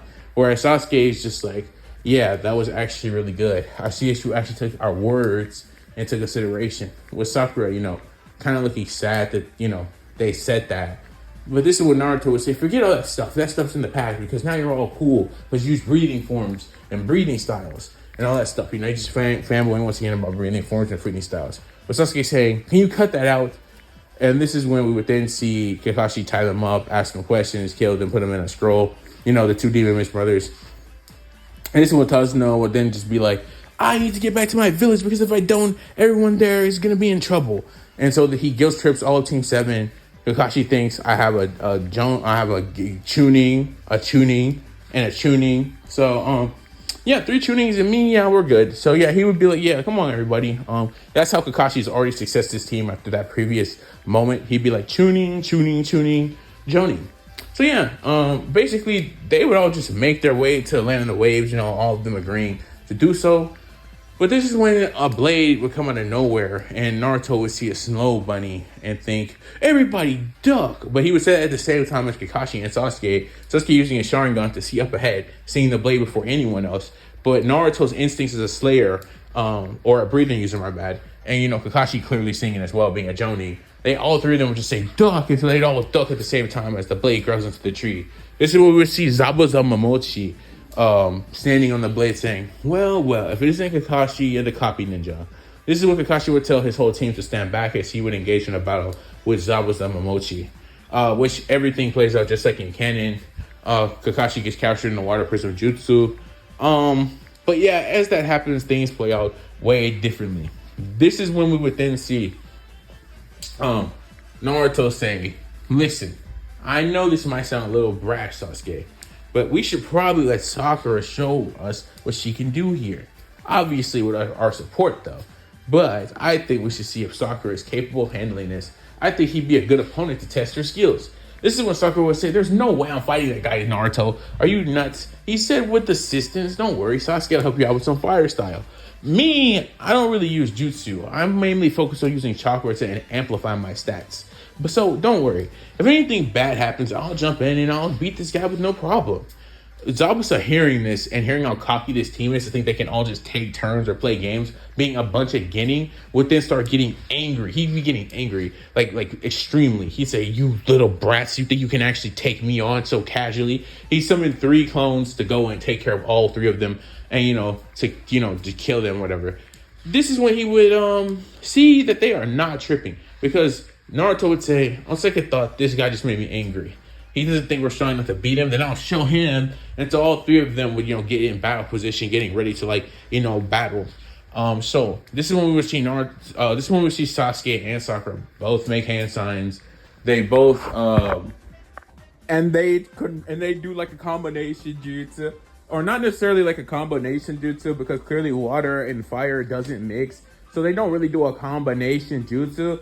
But Sakura would fire a water bullet, Sasuke would fire a fireball at the same time as Zabuza, who once again is approaching towards them. And Naruto, he would think, well, with my breathing techniques, I'm just going to sneak this man Zabuza like no man's business, because he's just thinking, I'm going to speed blitz him. Zabuza would be extremely shocked to see that, Sasuke and Sakura have this high level jutsu. He just wouldn't really expect that. Mind you, Sasuke's more than Sakura's. Because here's the thing about jutsu and Naruto. If you can use the jutsu at a high level, it can be a pretty mid jutsu. But because you're the one using it, it can be really strong. Sakura's is like a regular one, but nah, Sasuke's is built different. Like, this man is actually shocked at the jutsu he's seeing, like a gigantic fireball. It is not even a great fireball jutsu. It's just a regular fireball that kind of looks like a great fireball should look. With all this being said, we would then see Zabuza barely dodge both of these attacks. He went around it thinking that he had finally landed the finishing blow on these brats, because, he wants to get them up out of here. These 3 clones, they want to get them up out of here. Yeah, no, not even close. Like, Naruto comes out of the, cut with, you guessed it. So he says, thunder breathing, first form, thunder clapping flash, 6-fold. He literally proceeds to chop off the heads of all 3 Zabuzas. Then right after that, he saves 2 slashes for the main Zabuza with his 6-fold, thinking this will be it. It's his do or die. So he goes for Zabuza, and I mean, bro is done. He's literally just done. And, he's actually done. I know this might sound kind of wild, but, thunder breathing plus chakra amplification. Oh yeah, by the way, if I didn't state this, because Naruto was training with Sakura and, getting her stronger, he actually got to the point where, with his arms anyways, he can actually amplify them with chakra and use them pretty efficiently. He still can't use his legs, or he can't really control the power, but he has to learn how to control amplification in his arms. So yeah, Naruto's strikes are way stronger than they were before. So he just cuts right through Zabuza, no problem. So Zabuza's laying on there, bleeding out. Kakashi's been released from the water prism jutsu. He'd get out and say, that was amazing. You 3 actually did do it. You guys actually worked together. He's just losing his mind. But then he gets Naruto back because, well, he used 6-fold. And, well, Naruto still can't really handle that even after training Sakura. So they dip from that area just because, that's not really a good place to be. Naruto's body is still going to be on the verge of collapse after using an attack like that. And ultimately, what we would see is Haku come out of the, forest and be like, oh, I'm a tracker in it. I see you guys have already immobilized him. I'm going to take him before Kakashi could put, a scroll out and be like, I'll put him in the bingo book or whatever. This is when Haku would do this. Kakashi, seeing how Naruto is, seeing how he is, he would make an executive decision to his team, despite Sasuke's suspicion, because Sasuke would pull Kakashi to the side and be like, I don't know if that's really a tracker, but Kakashi would cut him off from his, their private little conversation and say, all right, fine, take him. With Sasuke being flabbergasted by this, because he's just like, no, we need. And then this is when he get cut off again by Kakashi, and he said, no, it's fine, Sasuke. So then Haku would take him, and then so Haku leaves, and Kakashi says, look, I know you might think this kind of suspicious. I did too. But ultimately, at this current moment in stage, Naruto's body is on the verge of collapse. I'm really like chakra fatigued, and I don't really think you and Sakura, my two guineas, should be trying to fight like that person. Like we don't know how strong they are. If it comes back to be bad, we'll handle it. If it doesn't, it doesn't. So yeah, with all this being said, this is when we would see Kakashi and Naruto both have to get carried kinda by Sakura and Sasuke and told by Tazuna where his house is. This is when we would see them arrive at the house. They'd be a little sad about the land of the waves, with Naruto being able to recover a little bit more to the point where at least he can walk. But by the time they near the house and seeing all this around, we think this place kind of sucks. With all that being said, this is when we would then see the house of Tazuna. So Ayame, Inari's being annoying. Ayame makes some food. They eat good. Naruto texts, Inari because he's like, yo, stop saying all that nonsense. We're the strongest team in Konoha. He would actually say that. And Inari would get mad because he's like, nah, you can't be. But yeah, they actually probably are currently, at least the Ginning squad. So anyways, all of this would happen and then the day would go by. It'd be 2 weeks that passed by. During this time, we know what would happen. Funnily enough, Naruto already knows chakra. He already knows like wall walking, tree walking, water walking. Like he already knows all that stuff. Sasuke, he already knows water walking, but he's kind of bad at tree walking. So Kakashi would help him get better at that. Then we would have Sakura, who doesn't know how to do any of this stuff. And well, Naruto's actually trying to get her capable of doing this during their like training with the breathing styles, just a little bit, because it's kind of necessary to know how to control your chakra to those points to use like the breathing styles. This is what Naruto thinks, but water breathing, it's not thunder breathing. You don't need to like focus on your legs with water breathing at all. So yeah, that's actually not true for Sakura. So with that being said, water breathing is more defensive, which I think fits Sakura as a character anyways. So with all that being said, we would then see like this happen. So for these next 2 weeks, they go to the bridge, they watch the Tazuna make the bridge, Sakura and Naruto will get their training in, Sasuke will become more intrigued by this. And as of right now, I don't know if I'm going to make Sasuke also learn a breathing style. So I don't know about that. But, I would ask, but I don't do parts. Tell me if you guys want me to do parts so that y'all can tell me in the comment section what I should do. But if not, I'm going to continue to make the movie because I have more fun just finishing my creative idea that I've wrote out for this long on a piece of paper. And the reason I say that is because I actually do record these in parts, but I don't actually upload them in parts. I just mash them together as a compilation. So that's why I can still edit it and make it whether or not he gains flame breathing or not, which is what I would probably pick if I had to choose one. I don't think the others, really fit Sasuke. So in any case, with all this being said, we would then see this go by, and on the last day that they were there to watch Tazuna, we would then see fall roll in. They already know what's going on, and Kakashi would think, dang it. So it wasn't really a tracker then. This is when out of nowhere, Zabuza and Haku would appear, and they'd be all like, give the bridge builder over, or it's done for you. It's done for you, right? So this is when Zabuza would say, because clearly Kakashi says no, along with everybody on Team 7, thinking they're way stronger and more capable than they were the other days, but they clearly are.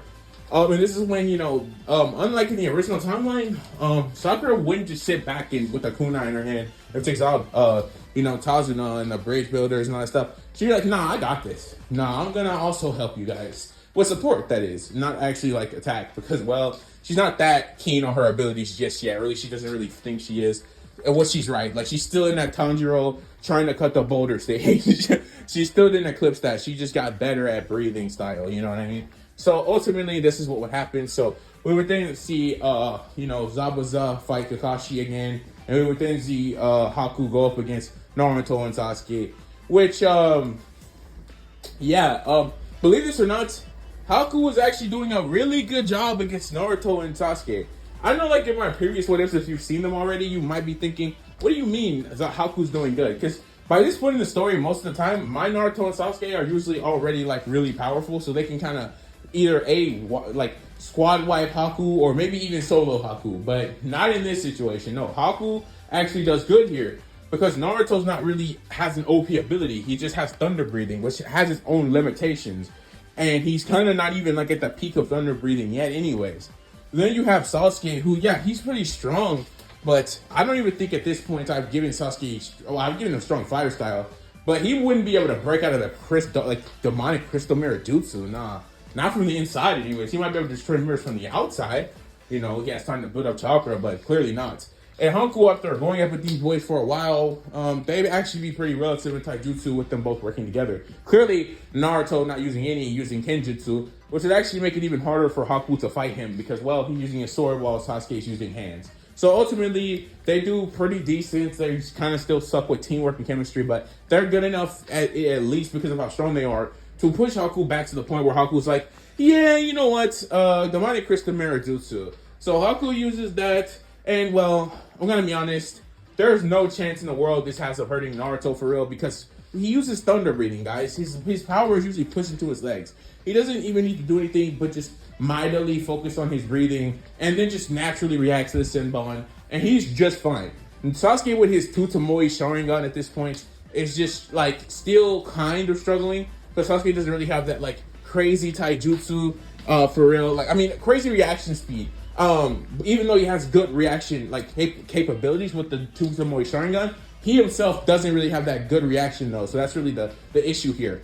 But what we would then see is like as this fight keeps going on, Sasuke's getting closer and closer, getting hit by Zenbon. He's over here thinking in his head, he's like, if I keep this up, how can I ever call myself going to surpass Naruto? He thinking in his brain.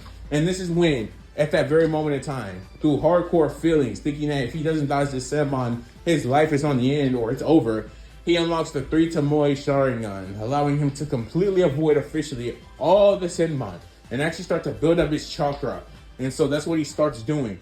While Naruto, on the other hand, is low-key had enough of this and is thinking about how he's literally just going to speed blitz Haku and just chop his head off. Like, Naruto doesn't play games in this timeline. He's thinking that he's going to use it for the first time. The next evolution of Thunder, Clap, and Flash, first form. 8-fold. Yeah, that's what Naruto's thinking. He's thinking about 8-fold. So ultimately, Naruto starts focusing his energy on that. But this is when both boys would at the same time make their moves. This is when Naruto would jump up into the air, right? Yeah, he just straight up jumps into the air. And he's like getting his sword ready to finish this attack off. This is when Sasuke at the same time, without any chemistry, by the way, this is just pure luck, Sasuke would start spamming great fireball jutsus at the ice mirrors, which are actually destroying them, which is actually making it easier for Naruto, whether you believe it or not, because, well, guess what? He has less mirrors he has to go to. This is when Naruto would then say, first form, thunder breathing, thunder clap and flash, 8-fold. This is when he would then go through 8 mirrors after Sasuke destroyed the rest of them, and he would speed blitz Haku out of the final mirror he goes to, and he would slash Haku. They cut the nail off of Haku, and it would just be GG's instantly. Haku not even thinking that was even possible for them to, beat him at that point, because he's in the demonic crystal mirror Jusa. He's like, yeah, these boys are doing pretty good against it, but like they're not making any crazy strides. Yeah, nah. At one moment, they both completely took control over the battle, and yeah, Naruto just bid his time until Haku was weak. And got kind of lucky, because if that had not happened, I don't think Naruto would have actually been able to speed blitz Haku, because it stated that the jutsu itself moves at the speed of light. Naruto, with thunder breathing, especially now with chakra amplification, clearly is not moving anywhere near the speed of light. So Sasuke kind of had to do that. Otherwise, he would not have killed Haku. He would have just been on the ground defeated, and they would have lost, honestly. Or something else could have happened, but, I think this makes the most sense. So with that being said, they beat Haku very, viciously, to Zabuza's great dismay. But while Zabuza is doing all this and fighting Kakashi, it'd be very clear that Kakashi says, I'm ready to finish this Zabuza. So he starts making hand signs for, the 1000 birds Chidori. But before he can even finish that, we would then see Gato come in with his, mercenaries. And he's like, well, I wasn't going to pay you guys anyway. So I find it funny that your friend died. Or, something like that. This is what makes Zabuza clearly, visibly, and everything, he's just clearly angry about that statement. This is when Zabuza would say, hold it, Kakashi. I got something better to do now. Now that Haku is gone. And this is when Zabuza would say, instead of actually working for you to the very end, I'm going to literally just go at you guys at full power. Since this is basically the Zabuza from the main timeline, 1000%, basically the same one, just with a little bit of the events changing here, clearly. This is when Kakashi would allow Zabuza to go and actually attack. He turned off his jutsu. And this is when Zabuza would die after defeating Gato's men and, ending Gato. So yeah, this is the events that would take place. And after all this happens, since this is the final day being in the land of the waves, this is when they would all leave, and they would Tasuna would name the bridge the Great Naruto Bridge, and well, yeah, they would all leave with Sakura and Kakashi being shocked that Naruto could use a higher version of the Thunderclap and Flash and all that stuff. And Kakashi would also be shocked at how okay Naruto was just chopping the head off of Haku. Like, that's kind of wild. But nonetheless, he still did it. He said, well, I'm a shinobi. That shouldn't shock you, Kakashi. Yeah, because like Kakashi training Naruto, he wouldn't really think he'd be cool with that. Because Kakashi obviously tried to keep him away from that side of the ninja world, but didn't work. So anyways, the crew's on the way back. Naruto's training Sakura again and getting all happy and stuff. And yeah, so they would make it back to the Leaf Village in like 3 days. They all go to the Hokage's office. Kakashi tells them it wasn't a C rank mission. They get paid for the C rank mission. I mean, they get paid for like an A rank mission, or like an S rank mission. Whatever Haruzen's thinking. So they get paid for that. This is when Kakashi would take them to a building. He tell them about the tuning exams. They say they all want to apply. They all apply. They negative did the test that Kakashi's gonna try to make sure they're actually ready. After they're done with that, this is when they would all have like a week to train, right? Like it's like a week to train. So during this week, different things take place. So during this point, Naruto would be trying to get Sakura over the hurdle of A, making actual breathing forms, and B, seeing if after all of the Land of the Waves breathing, focusing training, Sakura was finally going to be capable of breaking through the boulder. Because Naruto thought at this point, if Sakura really has this good of chakra control, maybe she can just amplify what she can't do with her physicals or breathing. And to Naruto's very much sureness, Sakura was able to finally get past the hurdle of like destroying the boulder. So Sakura has made like progress finally enough to destroy it, which shocked her and Sasuke, who was there watching once more while doing his own training, because he just never thought Sakura could do it. Naruto would say, good, Sakura, good. This is amazing. This means you're finally at the level you need to be to maybe start like making breathing forms. This is when Sakura would say, yes, but what breathing forms am I going to make? This is when Naruto would say, you should probably sail, like I said, and make something near water. Like maybe you should make something similar to water since it's what your release is. And maybe you could use the water to amplify your own attacks. So you could also like not only just use the form, but also use like water with it since you have water release. And Naruto would have thought about doing that himself, but he discovered he had wind release, but he uses thunder breathing, so it doesn't really work for him that way. And considering Naruto didn't know how to create one that uses wind, well, yeah, he just couldn't use his infinity to amplify his Kenjutsu, his thunder breathing style. So ultimately, that's what he would tell Sakura to do, to try to stick close to her infinity if she can. So this is when Sakura would say, I'm gonna do it. Sakura stuff. Sasuke would think Sakura might actually be nearing me in terms of strength because, well, I don't know if you guys noticed this, but Sakura is actually like making up for what she can do with her physicals and breathing, making up for it with her chakra control. And if she starts putting her infinity into it with this water, then yeah, Sakura might be as strong as Sasuke with a 3 Tomoe at this point, because you have to understand, Sasuke, when he had the 3 Tomoe in the final valley, had the curse mark. He pretty much had curse mark version 2, and he was like probably stronger than he is currently in the story. His fire style might be stronger than that Sasuke's, but not actually strong in terms of strength and speed. So yeah, it's a little bit. So yeah, it's kind of in the air. You know what I mean? It's kind of in the air. But right now, this is when Naruto would say, well, Sakura, since I took you this far, this is about as much as I can do with your training. For the rest of it, you're going to have to see what you can do for yourself. And as for me, well, during this week, I don't really know what I'll do. I think I'll focus on maybe making better versions of my forms and maybe trying to do that finally. Which Sasuke and Sakura would be like, do what finally? Which Naruto would say, don't worry about it. You'll see it in the tuning exams if I actually can get it down. But anyway, this is when Naruto would leave and say, I'm going to go somewhere else to train. See you guys later. And this is when Sasuke and Sakura would say, well, all right, bye, Naruto. And this is when Sakura would say, cha, I'm not just going to focus on this stuff because I can't. But I will focus on trying to make my forms. I should be able to probably make about 3 or 4 forms based off what Naruto had already told me before. So I'll focus on doing that. But for the most part, I think I'm going to try to focus on learning how to use some genjutsu, since I think I'm pretty good at that. And she said, I'm going to see if Miss Kurenai will teach me some more water jutsu along with, the genjutsu stuff. And then while I'm not doing that, I'll focus on trying to make my style and seeing if I can actually learn how to use it effectively in this week. So that's what Sakura's tasks are. Clearly, those tasks are impossible. There's no way in the world she's pulling all that off. Even 4 styles is too much. But, anyways, so Sakura goes off with, high hopes she'll complete this. She clearly isn't. And Sasuke would think, well, with my 3 Tomoe, I should probably go back to the Uchiha complex. And I should probably focus on, learning more, Sharingan Genjutsu. More Sharingan fire style. More stuff he can do with his 3 Tomoe. Because, well, he has to become stronger than, Itachi. You know what I mean? So this is what Sasuke would do. So Sakura and Sasuke would actually leave without actually having any problems, And Sakura is actually getting to the point where she's kind of not losing her crush on Sasuke. She still has it, but she's not obsessed with Sasuke like at the beginning of the story. And just for a little news, Sakura's been cut her hair again, really early in my story. She cut it maybe after the bell test. So yeah, because she got rid of her shallowness way earlier. I don't like Sakura being shallow. I like Shippuden Sakura. So I get rid of the early Sakura as fast as possible. So if I put Sakura in a what if, just know she's not going to be useless, because I'm not having a story where I have a main character that's supposed to be a part of the big 3 only be useful in the second part of the story. That's just not happening. So yeah, Sakura, never going to be useless in my stories, because I can't stand that. So after that happens, we would then see this all play out for the week. Kakashi doesn't do anything with his team because they're all extremely busy doing their own thing.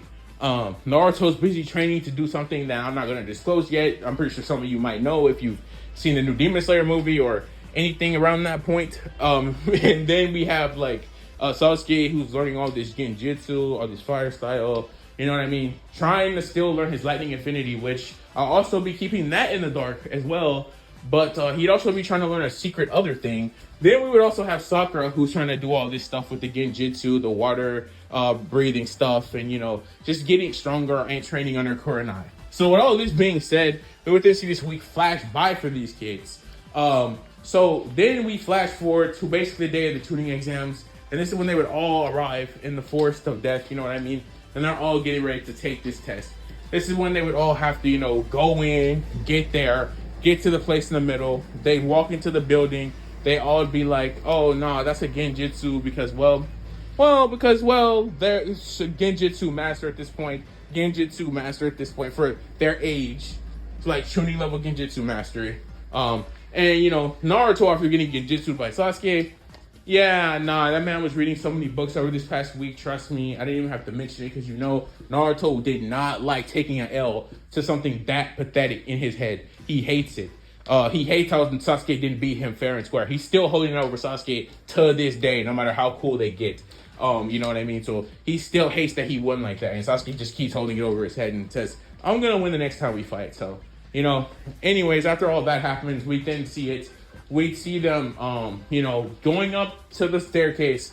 But this is just when we would see Rock Lee and his team. They, intercept them and be like, the Uchiha, Uzumaki boy, fight me in a 1v1. You know what I mean?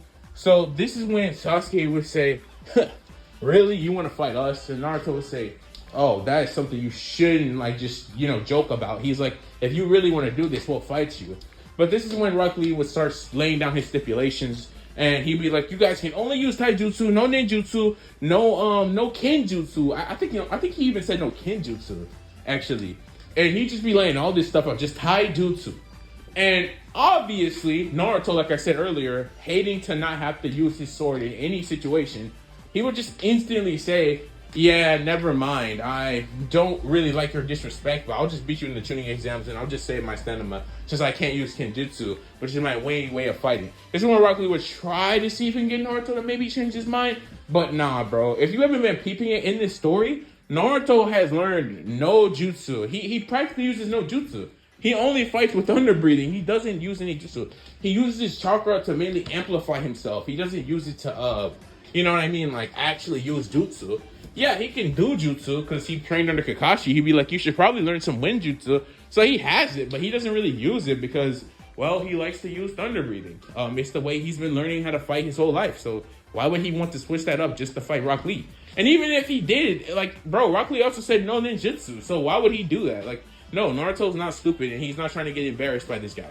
But unlike him, Sasuke would say, all right, I don't actually use a sword like Naruto. And I'm not a big crybaby, which would make Naruto angry. He would just say he's doing the smart thing and fighting in the training exams. This is when Sakura actually, surprisingly enough, getting over her shallowness and other stuff and her crazy obsession level crush over Sasuke. But I actually kind of agree with Naruto on this one thing. Maybe Sasuke, he's not wrong. Maybe we should actually save or stand him up. But this is when Sasuke would say, nah, I'm good. I'm going to actually fight him. This is when Sasuke would actually, activate the 3 Tomoe. Rock Lee would, try to fight Sasuke and be shocked that they're really close. In fact, he'd be even more shocked because it seems like for some reason Sasuke actually kind of fights somewhat like him, but not completely. He'd be kind of lost for that. He'd be like, why is this taijutsu somewhat similar to mine? But it's still different. He can still tell there's a difference to it. But it'd be kind of similar. This is when they would do this for about 5 minutes before Rock Lee would be thinking, okay, I need to get even faster. So he'd be about to take the weights off when there's a turtle that spins in and it's my guy. And he said, no, Rock Lee, no, stop. I understand that you want to fight Sasuke, but you're going to have to wait for the tuning exams to start. This is when Rock Lee would be shocked that he knows his name is Sasuke and he doesn't just say the Uchiha because, well, that's kind of strange. But this is when my guy would say, well, Sasuke during the week off actually had come to me while you were training on your own and actually asked me if I could show him a little bit of some taijutsu so he could get a little bit stronger. This is when Rock Lee would put the pieces together and see why Sasuke's taijutsu looked somewhat similar to his. And with this also being stated, if you really want to know the real reason Sasuke trained with my guy, it's because, well, let's be honest, he needs to get faster because he knows that one day he's going to have to fight Naruto, whose whole thing is speed. So he would actually, during this time, not just do that, not just use Genjutsu. Actually, you want to know what's funny? Sasuke is the only character that actually even completed everything they set out to do during this time. Nobody else did, so yeah. The W Sasuke. So yeah, he actually did learn the Genjutsu, his fire style that he wanted. And he was actually even able to unlock the first gate, which actually isn't that impressive. I mean, yeah, it's kind of cool, but not really. So he gets the first gate. So after that happens, they would go in, take the test. Everybody would do pretty well because they cheat extremely good. Then after they cheat really well, this is when Uncle would come through the door after they answer the final question, which was like, you just, if you leave now, you get the pass. You don't pass. You know what I mean? So that happens. Alco's like, come with me, and we're going into the Force of Death. Sign these applicants so that, you can, accept death if you don't make it out of the Force. So, you accept to die. So they would sign these pamphlets. The Grass Ninja would be looking at them thinking, there's my prey, right where I want it. This is when Naruto, Sasuke, and Sakura would sense this and all start looking. Uncle throwing 3 kunai at each of them, with them each being able to react very casually and just block these kunai and say, yeah, you shouldn't do that to us. This is when she'd be really weirded out that those kids have much high senses, and she would say, all right, so go into the Force of Death now and get to your gates and you'll enter, so on and so forth. So yeah, that's what would take place. We would see them about to enter the Forest of Death. So after entering the Forest of Death, the team would make a quick plan, which is really big jump in chemistry for them, because they don't really do that before. But this is when they would all agree that they need a plan, and this is when they would all make one. Their plan being to simply just go find a team and just destroy them. I'm not even joking. They'd all think that they're all so strong that they should be able to beat any team in this forest. So their plan, literally just to go attack every team, no cap. So that's what they would do. They'd run into 2 teams, watch them so bad, they would be having nightmares. And so this is when, having these nightmares, we would then see them running to one final team. It'd be like, not a sand team. It'd be like, let's say it's like a water team. Let's say it's from the Land of Waves team. And they just watch these Land of Wave team people so bad that they, like I said, give them nightmares. So after taking their scroll, which was the Heaven Scroll, because they had the Earth Scroll, they'd then be like, oh, all right, let's go. Let's speed our way to the end. Now, I really would like to say they just make it there, no problems. But yeah, no. But actually, they would get pretty far. They'd be almost at the exit when out of nowhere, a giant snake would come out of nowhere and, it's about to, you guessed it, attack them. So this is when all working together, Sakura would, go for a slice at the back of the thing's neck. Sasuke would, kick it up by going underneath. And so, our boy Naruto would slice the head off.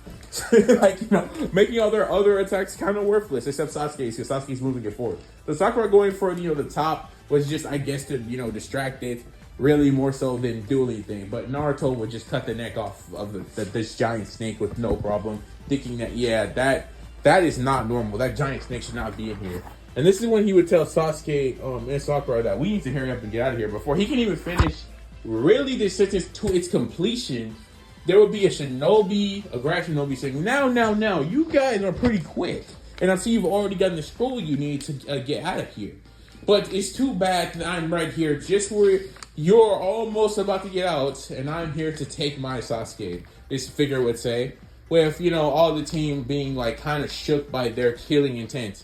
Obviously not as much in canon because, well, Sakura's not as trash as, in canon. Sasuke, well, he's just like kind of stronger than. Actually, no, that's not even kind of. He's way stronger than he was in the main timeline by this point. He already has 3 Tomoe Sharingan.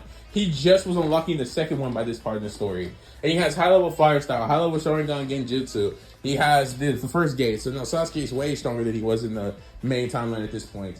And then you have like our boy Naruto, who's stronger than he was in the main timeline, but honestly, compared to his teammates, as far as like gains are concerned, and from main timeline to now, Naruto actually isn't that much stronger than his main timeline counterpart. If I'm being honest, he's stronger than him, yeah, but it's not like by crazy marks because he uses thunder breathing, and well, after he uses it for a couple of different like moves, he's kind of out like a light. So he has to be very careful about who and how he chooses to use these moves going forward. You know what I mean? So yeah, he is stronger, but it's just like he has a one-hit KO box. And once he pretty much does that, yeah, he's kind of done. Like, he clearly can do more forms, but I'm just saying, like, overall, he's kind of more of like a, I get one and I'm done type of guy, more though than I can keep going doing this all day. You know what I mean?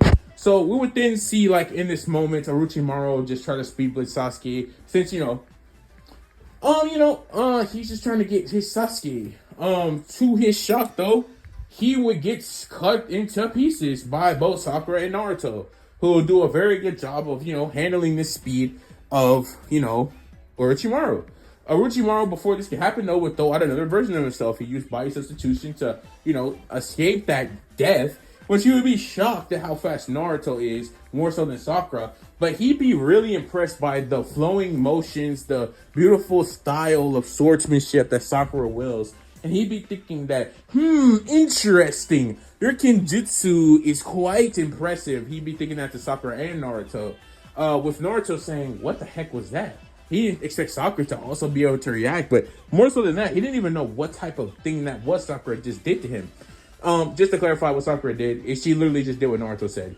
She focused on activating water release so that she could coat it in her sword so that she could use it to amplify her abilities, which wasn't actually that hard for her. Because, well, she has extremely good chakra control. That's what Sakura is good at. Which actually is really good for all this stuff. And by amplifying her stats with chakra, actually using that instead of like Naruto, who struggles to do that with his insane breathing on top of it. Sakura is actually really good at using both combination style.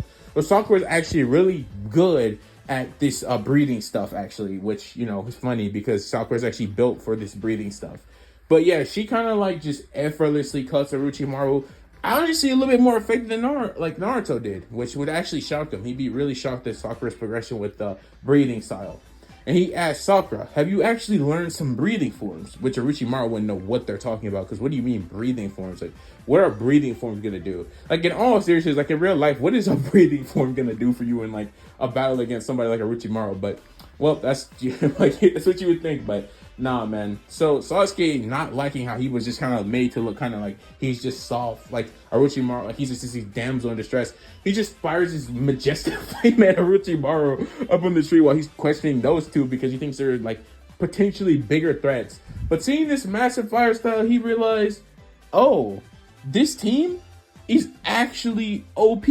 Yeah, like Gang would literally have a thought process of like, oh, they're like not to be played with like at all. When he started seeing this, like when he saw this, he's like, no. So Orochimaru just barely dodge. He doesn't even dodge. He gets hit by it slightly, but it's like burning like like his skin and stuff. So he has to like literally body substitute immediately again. And before he can even like land completely, Naruto's just already over there talking about some, you know what I mean? Thunder breathing, third form, thunder swarm. And he's like just trying to end Orochimaru. Orochimaru will be thinking, what the heck is a thunder breathing? What the heck is a third form? Orochimaru being barely capable of reacting to this. And Naruto thinking, dang it, I missed. That was one of my forms I just wasted. Because, you know what I mean? Like, he has a physical limit. You know, he can't just keep using his forms over and over again. But this is what Naruto would counter his dodge with. Now, thunder breathing, fifth form, rumble and flash. This is when he would then try to, you know, hit him with a more long distance thunder breathing attack. You know what I mean? Which clearly Orochimaru would also dodge, thinking, okay, this kid is really weird with his kenjutsu. Like, thunder breathing? What is he even? But as he's thinking this is when Sakura would show her training off, and we see it for the very first time in this story. Now, Naruto, I didn't just train under you to get you to just to watch you play with your sword all day. I'll show you what I've learned over this time. I wasn't able to get as far as I wanted to, but I did improve enough to show you this. This is when Sakura would use it. First form, water breathing, water surface slash. Sakura would dead seriously chop this man Orochimaru's head off. No, like not even kidding. Chops it clean off.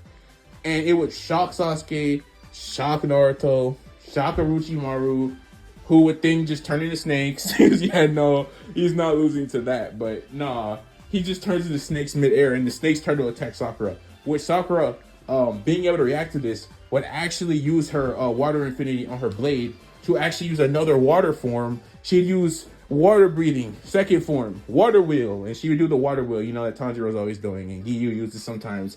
And she would just pretty much fend off these snakes with negative difficulty.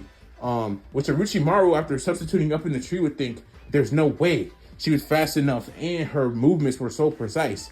I know she says water breathing, but I see it now. Her movements mimic that of water itself. Her movements are like flowing, and they're majestic even. They're very good movements. He would think Sakura is a serious threat to him because those really good movements allow her to move with such precision that he can barely even sense her. And her chakra control is through the roof right now.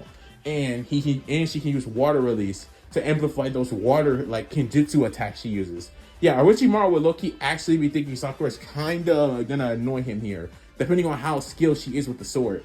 But he would call out her weaknesses in his brain too, like how she appears to be like, you know, battling fatigue after using that move, or like using both of those moves, and her body clearly isn't ready just yet to use those like attacks in full capacity because she's like kind of arriving from it. He can kind of tell. So her speed's just lowered and he knows it. So he'd be thinking it'd be best to get Sakura up out of here right now.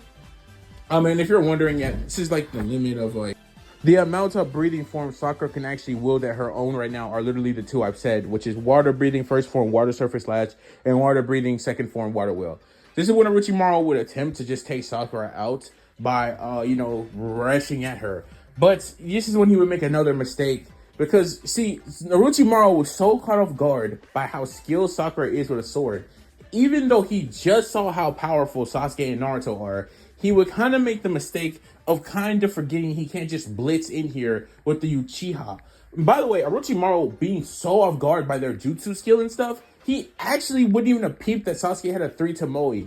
So, this is what we would see play. Sasuke reacts to Orochimaru mid-air before Naruto could, kicks him onto a tree, which would shock Orochimaru with his speed, which obviously Sasuke's activated the first gate at this point because, yeah, no, he sees this guy as like a ridiculously high-level shinobi, being able to substitute Sakura as like neck slash, being able to, you know, counter her with that substitution. He'd be like, nah, this guy is a serious shinobi, so he can't play games with this guy. So Sasuke would then, while Naruto's going on the other tree because he missed his slash thanks to Sasuke's kick, he'd be thinking, Sasuke, dang it, I could have just ended it. But this is when Sasuke would say, no, you couldn't. This guy clearly has multiple different ways to survive, like just being unalive, you know what I mean? So he's like, nah, no.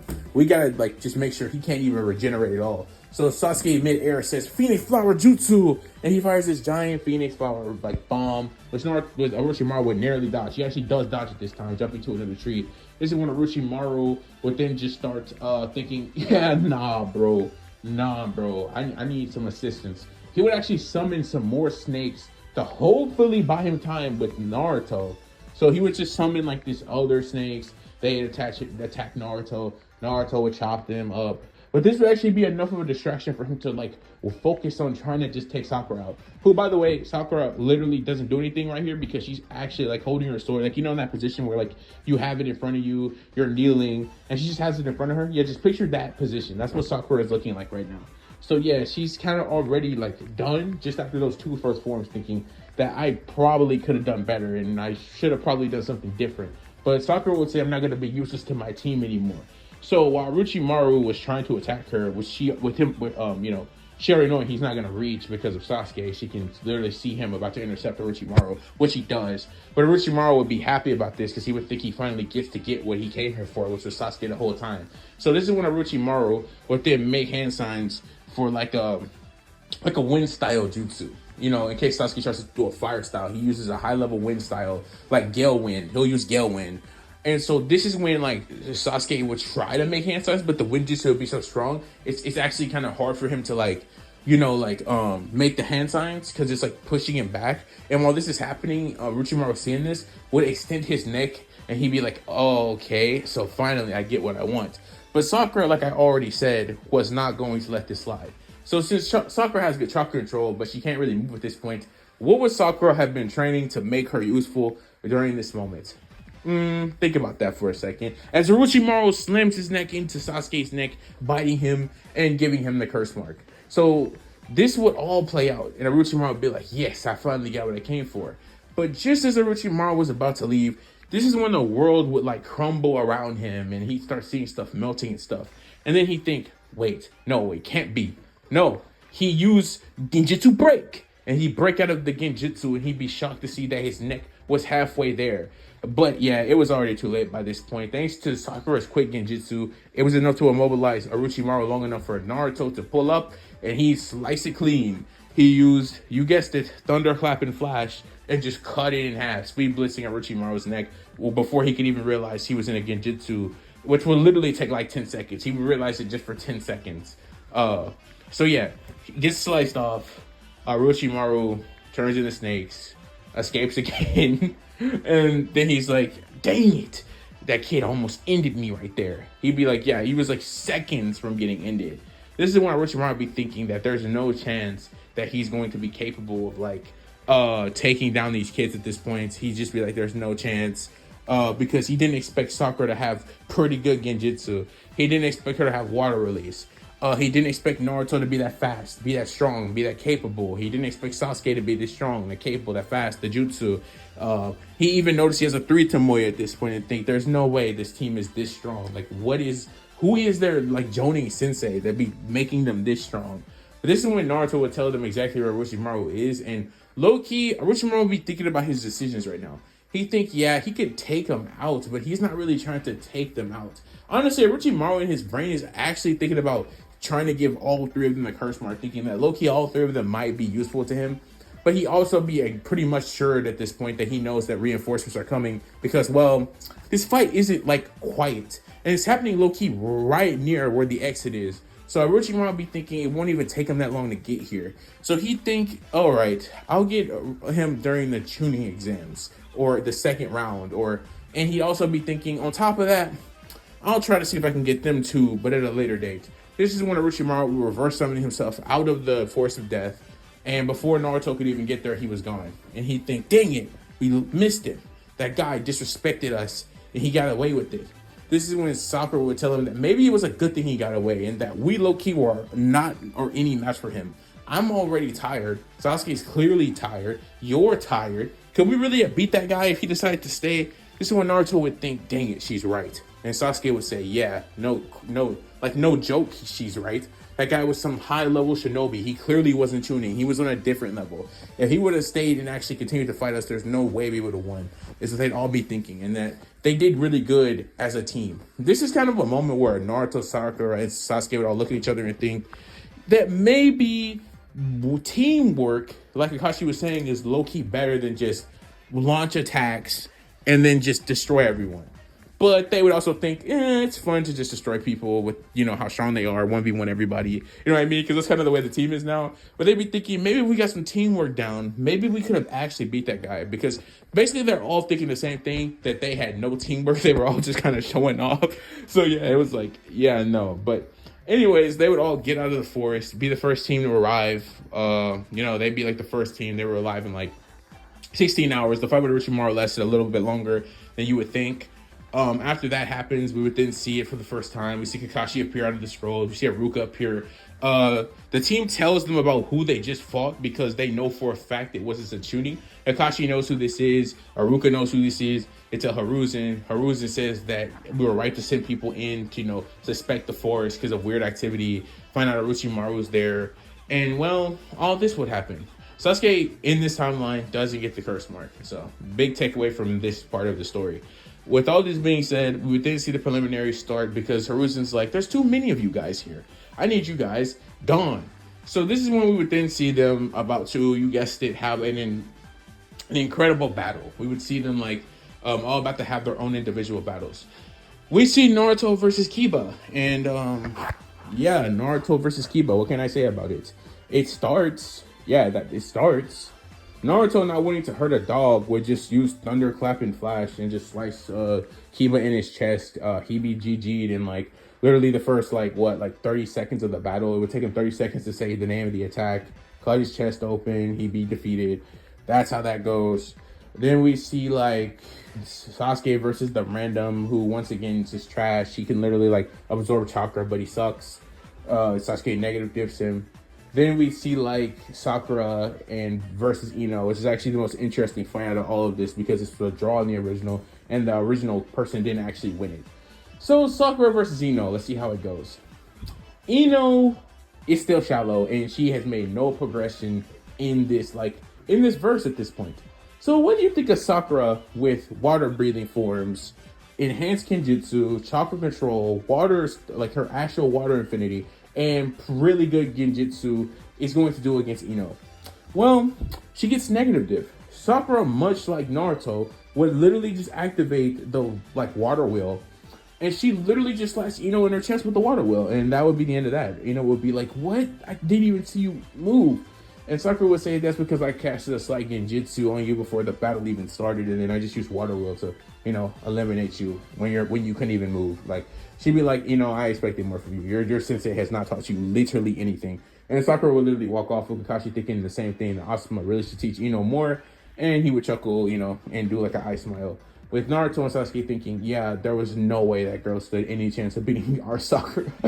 Seriously, because unlike that, team, Shikamaru and Choji aren't pushing, nearly as hard as Naruto and Sasuke are, in this timeline. So, yeah, they had literally she had no chance. So after this happens, we would then see Rock Lee versus Gaara with, Naruto not being like that in this timeline. He actually wouldn't intervene. So, that didn't happen in the real timeline, but it's something that I normally do in my what ifs. But, Rock Lee actually in this timeline would have that happen to him. His, arm, leg, they do a get crush. My guy pulls up, saves. And this is how all this would go. And after all this is done, we would then see it. Hiruzen announced there'll be a month training period for all of the people in, Konoha. So this is what would then happen. They would all get a month to train. And things would play out different than canon. Sakura would have different things to go do. She'd be like, I'm going to go learn new water forms. I'm going to get stronger. I'm going to learn more Genjutsu. I'm going to read up on some medical ninjutsu. I'm going to read up on some slave study books. She's like, a month? That's tons of time to learn everything I want to do. So that's what Sakura is going to do. She's going to do all that stuff. Sasuke would be thinking about doing more stuff. He's definitely thinking about getting a higher gate variant because he knows that just because that guy he beat was trash, yeah, if he has to fight Naruto and Sakura, who he's actually thinking Sakura is a challenge now, he'd think, nah, man, I'm going to need more than that because Sakura's talking about doing all that crazy stuff.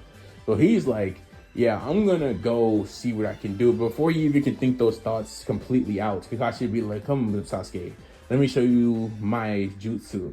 So Sasuke would be like, all right, that works. Training with the Jonin Sensei himself, that should make me really strong. So yeah, that's what Sasuke would do. He'd go train with Kakashi. Then we'd have Naruto by himself, not really having much to think or do.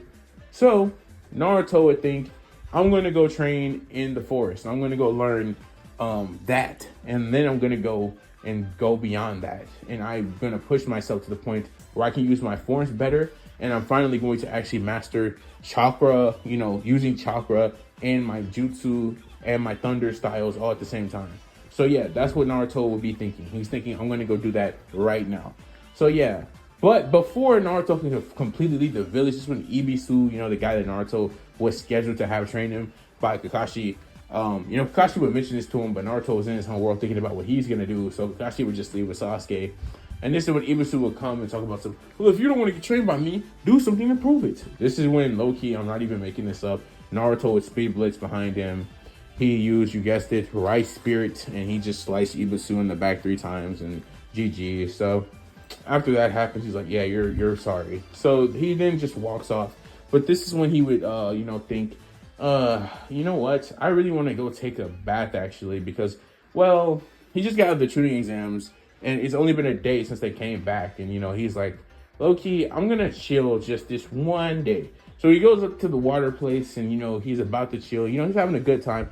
He sees this old man peeping into the place at the girls, and he thinks, hey, stop that. Stop that. This is when the old man would be like, come on, kid, I'm trying to study, and all that stuff. This is when Naruto would be like, okay, well, don't do it here, and don't do it to those girls, because I know what you mean when you say that. And Jiraiya, this being Jiraiya, obviously, would say, come on, kid, speak. But this is when he would take a good look at him and think, wait, are you Naruto Uzumaki by chance? And this is when, Naruto would say, yes, I'm Naruto Uzumaki. What about it? This is when Jiraiya would say, ha ha ha, you don't know who I am? I'm the legendary Sannin, the Toad Sage. Or Jiraiya, trying to be all mystical and all that nonsense. And this is when, Naruto would be like, oh, another Sannin. I actually heard about you from Kakashi because he had to explain the other one we fought in the forest. This is when Jiraiya would realize he's clearly talking about Orochimaru because he came to the village and, talked to Aruzen and he heard about this. So you think, oh, so you were actually the team that ran into him in the forest. Impressive.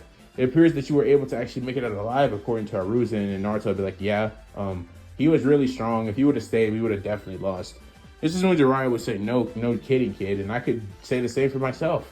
This is when Naruto would say, I can't really see you being as strong as him, but he'd be like, okay, sure, I'll go along with it. And this is when Jiraiya would say, do you want to have a quick spar? This is when Naruto would say, no, because I just came here to relax and I'm not really thinking about training. This is the one day I'm going to take a breather before I go back to my training. But this is when Jiraiya would say, listen, kid, how about this? Did you know that I'm your godfather? And because of that, I'm willing to train you. This is when Naruto would say, oh, really? How does that work? And this is when he would explain the lore of Minato. This happens really early in the series. I don't know why he didn't do this. But yeah, he explains this. And this is when Naruto would think, oh, it's all making sense. Also, actually, I know why it didn't happen, because Naruto was a loudmouth kid who, loudmouth. Naruto's more reserved, calm, but more dedicated in this one. So he would actually be okay with this news. He wouldn't just go blabbering around about it. So anyway, all of this would happen, and Naruto would be thinking, oh, well, that makes sense. He'd be kind of sad. He'd be thinking about it a little bit, but he'd think, if that's the case, now that I have to become the fastest shinobi. And this is when Jiraiya would go and explain that his dad was the fast shinobi, in which Naruto said, yeah, that's why I said, now I have to. But he'd be thinking, how am I supposed to pull that off? Exactly. How did dad pull it off? And this is when he would start telling him about the flying Raijin, which Naruto would say, jutsu isn't really my thing, especially jutsu like that. But this is when he would actually tell him that the jutsu actually functions with seals and not actually with hand signs or stuff like that. But they do have jutsu in them that can actually use hand signs. This is when, he would start thinking, hand signs, is that right? That could actually be kind of useful to me. I mean, kunai I have, I don't really like, using them most of the time, but that could actually make them more useful. So he'd think about the flying Raijin, but he's not really sure if he's going to make it yet because it sounds like a lot of work because he doesn't have a blueprint for it. But this is when Jiraiya said he can get that for him if he's really willing to learn it. And he's saying, yeah, give it to me. I'll see what I can do or see if I actually care enough about it. I got to see the difficulty of it. But he'd say, mostly I was planning on doing something that had nothing to do with that up until this time. But if you're really willing to train me as Sannin, I've seen the power of one already. I'm willing to train with you to see if that's really true. So Jiraiya would start training Naruto with him agreeing with this, obviously, because he's the one who proposed it. And they do the thing they do in the canon where he'd be like seeing if Naruto could use water walking, tree walking, wall walking, and thinking, yeah, this kid has a good grasp of this. Then he would be thinking, well, can you use the Nine Tails chakra? Which, this is, believe it or not, the first time in this entire story Naruto would even hear about the Nine Tails. He'd be like, the what? Because believe it or not, there hasn't been a single instance where this has actually come out yet. Because Naruto was just strong enough to handle everything on his own, or had strong enough teammates to get him past the parts in the story where it would have already like shown its face. So Naruto would just be looking at Jiraiya like, what do you mean Nine Tails? Like, what do you mean by that? And he'd be like, the Nine Tails. Oh, I can't believe it. You still don't know that you're the Nine Tails Jinchuriki? With Naruto thinking, oh, Jinchuriki, I think I've read about those in books. And he'd be like, wait, I'm the Nine Tails Jinchuriki? And then he'd be like, oh, that would explain why they're always calling me the demon in the village. He would say, that actually makes sense. Because obviously in this timeline, Naruto passed with flying colors. So, Mitsuki, he never told him that, right? So yeah, that's actually why he doesn't know all the way now. So with all these being said, he'd be like, okay, that's a lot to take in, but why does that matter? He says it matters because you can call on his power. Do you know how to do that?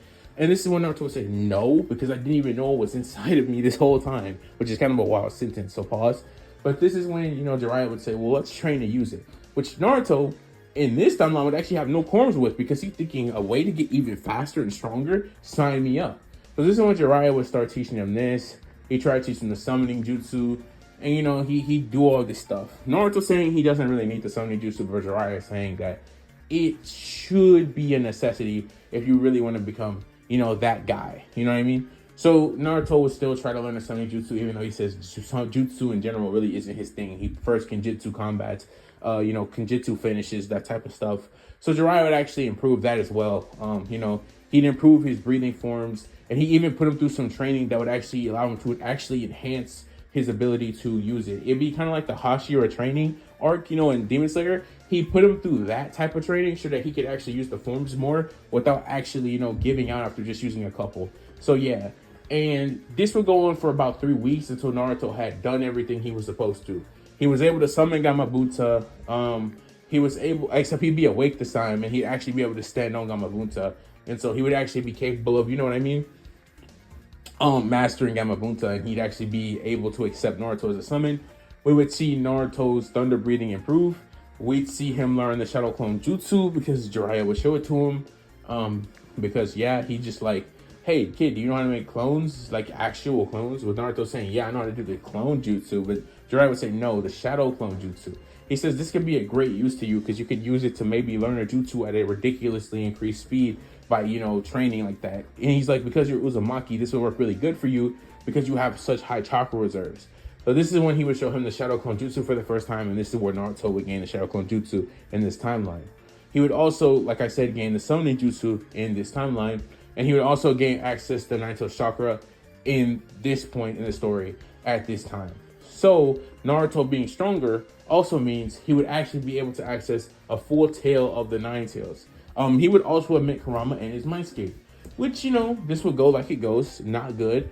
Naruto not liking Kurama one bit, Kurama not liking Naruto one bit, but him still being able to access up to one tail chakra without actually, being cooked by, Kurama's intentions and thoughts, which would shock Jiraiya. Without even having the key, he's this impressive.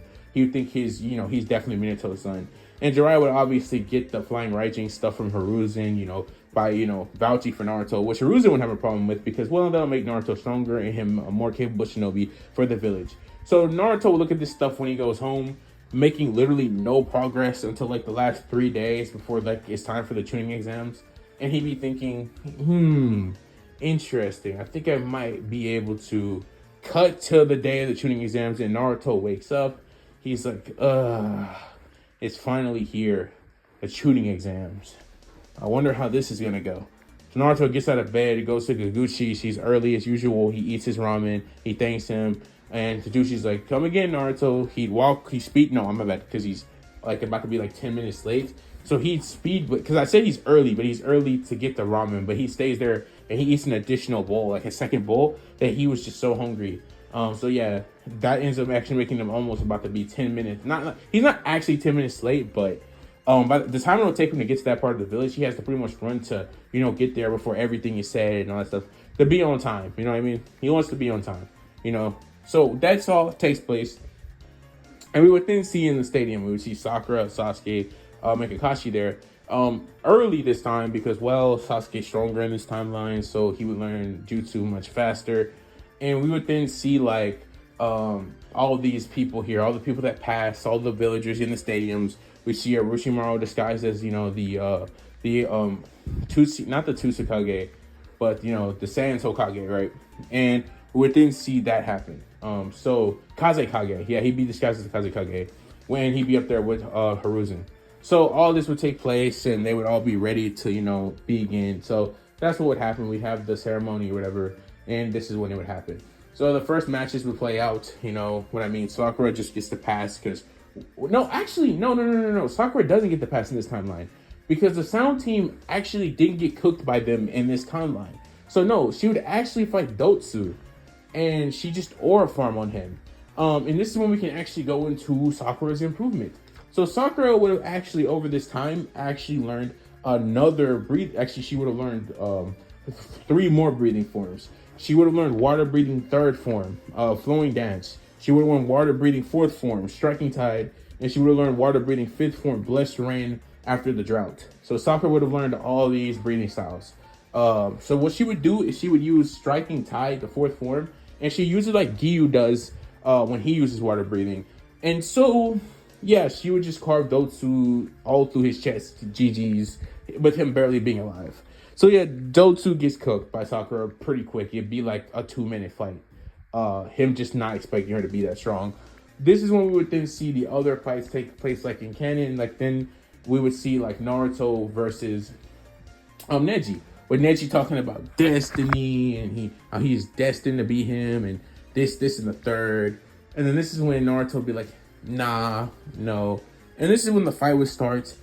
And like, bro, no. He literally uses the thunder breathing 6th form, heat lightning, and just shoots it at him from all the way over there. And he's just done. Like, Neji's automatically just defeated. Like, he can't even stand after taking an attack. And then Naruto seeing Neji is just barely moving with like willpower. Like how Rob Lucci was up there, the recent episode of One Piece where Zoro just cut him.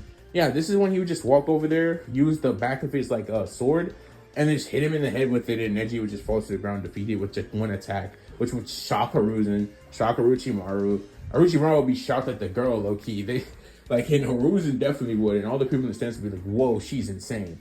So yeah, all this happens. Sasuke would then finally bite Gaara, where things take a, canon turn. Because, well, Sasuke aura farming has learned he's earned 3 inner gates by this point. So he can use all the way over to the 3rd gate. Pretty good stuff, pretty impressive stuff. He has the Chidori, he's amplified it to the Lightning Blade, and he has all the other stuff he's been having, like, 3 Tomoe, like Sharingan Genjutsu, all this stuff. But in this timeline, Gaara would actually start transforming into Shikaku faster than, like, Sasuke would even think to use, like, his Sharingan. And, in this timeline, the One Tails would be telling him, like, yeah, it probably would be a good idea if you didn't look into his eyes. He basically just be spamming that in his head multiple times over. So Gaara wouldn't do that. So he would actually get away from Sasuke. The Konoha Crush would begin. And we would see, like, all these Sand Shinobis putting everybody in the stands to sleep. And they have bombs all over the place. And all this stuff happens. But Naruto, Sakura, Kakashi, my guy, all the Jonin senseis, they get to work. And they take out pretty much all these Sand Shinobi with relative ease. But this is when Naruto would see it. Kakashi would tell Naruto to go help, Sasuke because Gaara's leaving with Tamari and, Kankuro trying to get out the village. But this is when Naruto would say, no, I'm seeing something even worse, Kakashi-sensei. And Kakashi-sensei would say, what could that possibly be? He would point towards Hiruzen going up there, what appears to be Orochimaru or something. Or he's going up there with the Kazekage. He just sees him going up there with him, and he would think, no, that's a bad omen. So Naruto would say, no, I believe in you, Sakura. Go and help Sasuke beat Gaara or something, and I'm going to go up there and handle that. That seems more important. So Naruto using Thunder Breathing speed blitzes in the barrier before like it can close completely. And Orochimaru be thinking, dang it, somebody else actually got in here, and it's that brat with the yellow hair. And this is when Hiruzen would say, Naruto, no, you shouldn't have came up. This is when Naruto would come up and say, no, man, this guy is bad news. In fact, now that I'm close to you, I can see it. You're the same guy who would take us in the forest, aren't you? It's the one Orochimaru would say, keen eye, kid. And this is when he would take off the disguise completely and say, "You are foolish to come up here. This will be both of your graves then." And this is when we would then see a battle between Naruto and Hiruzen and Orochimaru play out with Orochimaru thinking he needs to dip. With the aid of Naruto's thunder breathing, with Naruto being able to do all the stuff he learned over this time, Naruto would low-key just use 3 shadow clones. He'd make them just start attacking Orochimaru, and with his crazy breathing forms and style, yeah, nah, no chance, bro. Orochimaru was like getting sliced up all over the place, and he was like, yeah, nah. He literally can't even keep up with Naruto anymore. It's like night and day at this point. Naruto is around Orochimaru's full speed at this point, because once again, thunder breathing focuses on the legs. And if you remember correctly, I said now he can use the breathing forms better, but he also learned how to actually amplify it with chakra to its like efficiency points. So he's kind of reached the peak of thunder breathing that he can max out, like meaning max. Well, no, because he still doesn't learn how to use constant concentration, total breathing, total concentration, constant breathing, or I mean total constant concentration breathing. I think that's how you say it. He hasn't learned that yet. Total concentration breathing. But yeah, either way, Orochimaru, and then getting like low-key support from Hiruzen not even being the main target of the attacks. Orochimaru didn't even have time to use the freaking reanimation jutsu. He didn't have time to do that because Naruto was just on him so quick with these shadow clones having basically these 4 speed blitz tiers that are relative to him in speed, and them having these Inu one-time tap moves, and Hiruzen aiding with his big bag of jutsu using water style, earth style, fire style, air style. Yeah, he didn't even have time to activate this jutsu. Naruto was playing no games. He's trying to get this guy out of here because remember, Naruto has a grudge against him because he low-key kind of, to Naruto, he disrespected his team by running away after, making them look bad because they didn't finish him. That's how Naruto's mentality is. So he's just trying all these forms, Eventually it gets to him, but this is when he would just start making clones who, have not reached their physical limit, so they just all start attacking him, and bro, Orochimaru's like, nah, this kid can just pretty much infinitely do this. I'm not, no. So he would then, tell the sound team tell the sound 4, we're getting out of here, and he will reverse summon himself up out of that area. He just can't deal with Naruto and Hiruzen at the same time. So his plan would fail. This would all happen. And this is when we would then see Sasuke and Sakura coming back to the village. And they would basically just about to be informed Hiruzen about what happened. But this is when we would flash back to what did Sasuke and Sakura get up into while Naruto was helping Hiruzen do all this.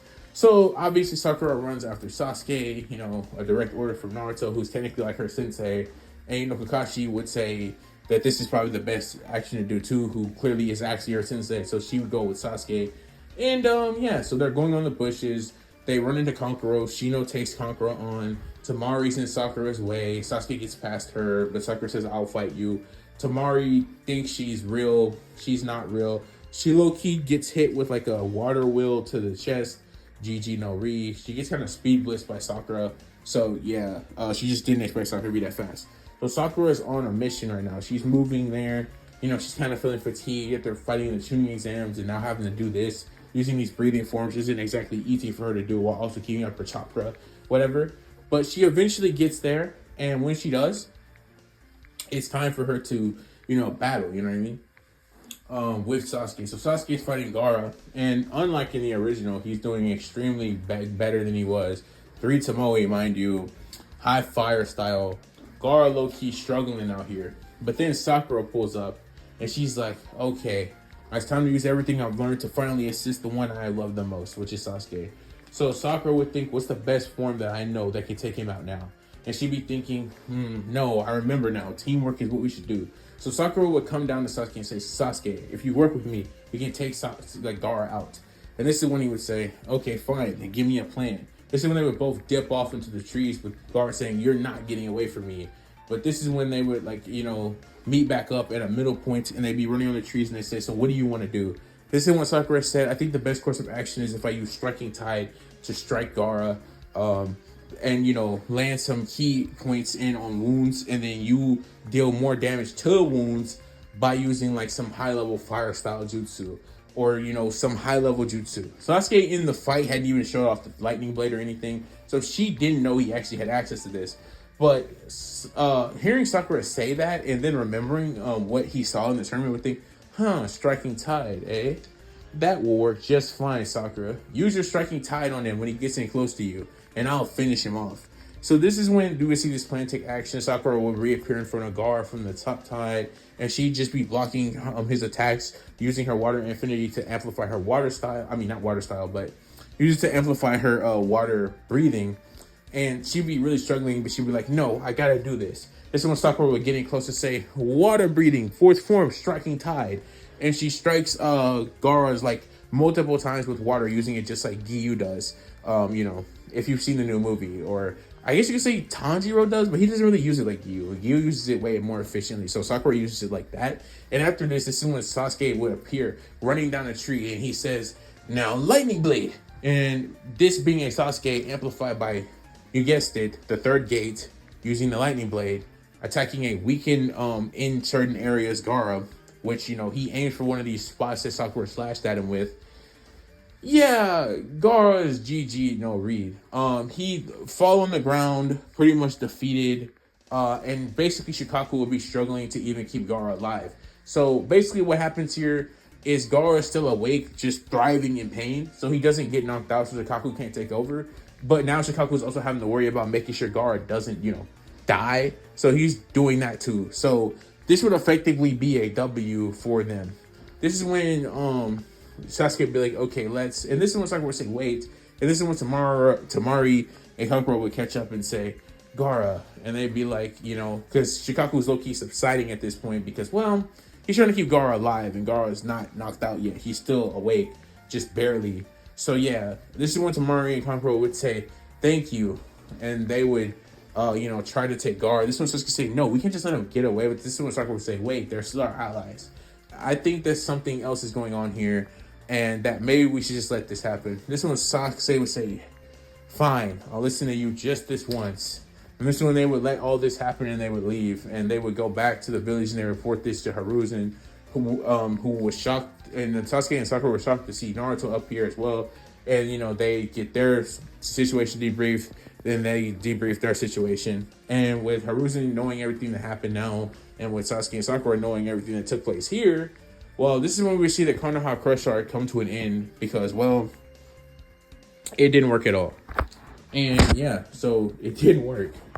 This is when the shooting exams would be postponed. Actually, no, this is just when the shooting exams would end because, well, Gaara was a big, he was a big guy in the village. We would have Sakura, she low-key not even have like an opponent now, right? Yeah, because Tamari. And then we would have like Naruto and Sasuke. Sasuke wasn't even able to finish his match, and Naruto would progress forward. So yeah, Hiruzen would just be like, nah, this is just a little too wild. So he decides to not continue the shooting exams. To Naruto, Sasuke, and Sakura's dismay because they really wanted to see what they could do against each other in front of the whole crowd. But Hiruzen would say, no need to worry, guys. As far as getting to tuning, I think you all are. And this is when they would say, who cares? We wanted to see what we could do against each other. Because, low-key, they're all rivals in this timeline. They all wanted to see what they could do against each other. But, yeah, that'll never happen because, well, tuning exams canceled. So this is when a week would pass by. Hiruzen calls Sakura, Naruto, Sasuke, and Shikamaru into the office. And he'd be like, Shikamaru, you're smart, so you get tuning. Naruto, Sasuke, Sakura, you're really strong, and you're not stupid, so you're tuning. You showcase it during the tuning exams. They all get tuning vest. And they'd be like, yeah, we're tuning, and then they would leave. And that would happen. So, with all this happening, we would then see it be, again, the Tsunade retrieval arc. So, this is when Hiruzen would say, after fighting Orochimaru, he didn't do as good as he wants. So, he tells Jiraiya in his office to go find Tsunade and bring her back. This is when Jiraiya would take Naruto with him to go do this because you'd be like, this would be a good time to show you a jutsu that I've been wanting to show you for a while. This is when Naruto would start learning how to do the Rasengan. So all the events take place into the main timeline. We're going to be time skipping until where they meet Tsunade. So they meet Tsunade. Naruto's passed the first two forms of the Rasengan. And we would then see like them run into Tsunade. Tsunade would start talking the biggest nonsense about the Hokage, with Naruto being a more direct and frank person who actually in this timeline still wants to become Hokage. He would, just like in the main timeline, get on Tsunade's head about disrespecting them. And especially disrespecting Hiruzen, one he's personally seen in action. So this is when Tsunade would say, oh kid, you got something to do or say, and do it on the battlefield. She would say, if you can defeat me in battle or land a couple of blows or something or really impress me, I'll actually go back to the village. So it's not a thinking that she's actually got, this in the bag. Which, honestly, oh my what ifs, this is the one she actually might not be too wrong on, even while she's drunk. So their battle with Loki began in the street with Suzune saying, Tsunade, Lady Tsunade, don't do this. But Jiraiya thinking, this kid knows he can't beat the Sonic because he hasn't beat Jiraiya like at all. But Naruto thinking, she did say if I impress her, that's good enough, right? So maybe if I do that, it'll be fine. So this is when, at the beginning of the battle, we see Tsunade just charging up like a finger, like, she's gonna like flick Naruto. This is when Naruto would shock her with his speed, and he'd be like, thunder breathing, third form, thunder swarm, which would actually shock Tsunade. She'd be like, what the heck is thunder breathing? But she dodges attack kind of effortlessly, which would shock Naruto. You think, yeah, this woman really is a Sonic. He has that type of speed that can keep up with me, just like the snake. He'd be thinking that maybe he should take this seriously, but he's not trying to really, end her life like he was with Orochimaru, like where he's going crazy. But then he thinks second form, right spirit. But this is when Tsunade would like appear in front of him. Because if you didn't know this, in terms of physicals, Orochimaru might low-key be behind Jiraiya and Tsunade. He's more of a jutsu guy, and Naruto was a physical guy. So think about it like this. He didn't have time to use any of his high-level jutsu, so Naruto, outperformed him. But Tsunade is the physical demon, so nah, man. She appears in front of him, flicks him in the head, sends him crashing into a building. Naruto obviously gets up out of it in pain because, well, he used the form and he tried to go for a second one and, well, it didn't work. This is when Naruto realized this woman is way more like physically endowed than the snake Sonic was, and even more physically endowed than Jiraiya was. Because, like, oh my gosh, that hit hurt. This is when he would try to use a much faster style. He'd go for a thunderclap and flash, which Tsunade would barely dodge, thinking, okay, that attack is way faster than the rest of them. This is when she would put her finger, throw it into the ground, and create that giant crater, which would throw Naruto off. She speed whips over to him, kicking him in the face, sending him flying. And this is when he would then be like, okay, she's really strong. Naruto low-key just broke some ribs. And Tsunade saying, okay, kid, you should really give up at this point. There's no chance you have of beating me, and you haven't impressed me even the littlest bit. Although I will admit your thunder breathing stuff is kind of interesting. This is when Naruto would say, all right, so you're the first person that's actually going to make me have to try. That's interesting. Tsunade would, flick her face up at this saying, what do you mean by try? But just as she says these things, Naruto would start calling on the Nine Tails chakra. This is when Tsunade would be like, what? What is that aura? What is that? But this time, Naruto would say, so you're going to make me mad, I see. So how about this one? Thunderclap and flash. And he would go at Tsunade with a thunderclap and flash, which this time, she would dodge on sight. Like it's literally about to cut her chest wide open, but she just barely dodges it. This is when Naruto would say, nice try, but I knew you'd be good enough to dodge that one. That's why this is Thunderclap and Flash sixfold. So he'd move like 6 times, trying to hit Tsunade 6 times, with her barely dodging all of them, except the 6th one, which would actually slash her in her back. She'd be in a ton of pain, and she'd be like, what? Can't believe he actually hit me. And, you would think this means something. Naruto would be smirking. He'd be like, yeah, I finally got a hit in. But, now Gang is kind of arriving a little bit. He's like, my stats. But I did land a critical, not a critical blow, but a blow good enough to, make her probably slow down. Yeah, this dude did not know he was fighting. So Tsunade would just heal that. And he'd be like, wait, what? Impossible. You just healed that without even trying. And then Tsunade would say, yeah, I'm the slug Sonic. I heal. This is when Tsunade would then just go to Naruto and low-key just cook him. She literally punched him twice, and Gang would get him flying into the ground and then flying into a building. And knowing he's strong enough to take that, the Tsunade would take her win, and she'd be like, I guess I'm not becoming Hokage. Because, yeah. But this is when she's not even shocked to see Naruto stand up again, because Gang refuses to lose. He refuses to not complete the mission. He refuses to lose to this woman who disrespected the Hokage. And this is what Tsunade would say, this kid is kind of impressive, I suppose. But she would then say, still, I'm not going back and being Hokage. This is when Naruto would say, not going back to be Hokage. No, I have to get you to come back. There has to be something I can do to make you come back. I can figure this out. This is when Naruto would say, "All right, no, I can't really force you, I'll just have to use something I don't like using." And he would hold his hand out and start trying to make a Rasengan. This is when Tsunade would say, "Is that the Rasengan?" She would like, "No way! Somebody like you could never learn how to use that jutsu."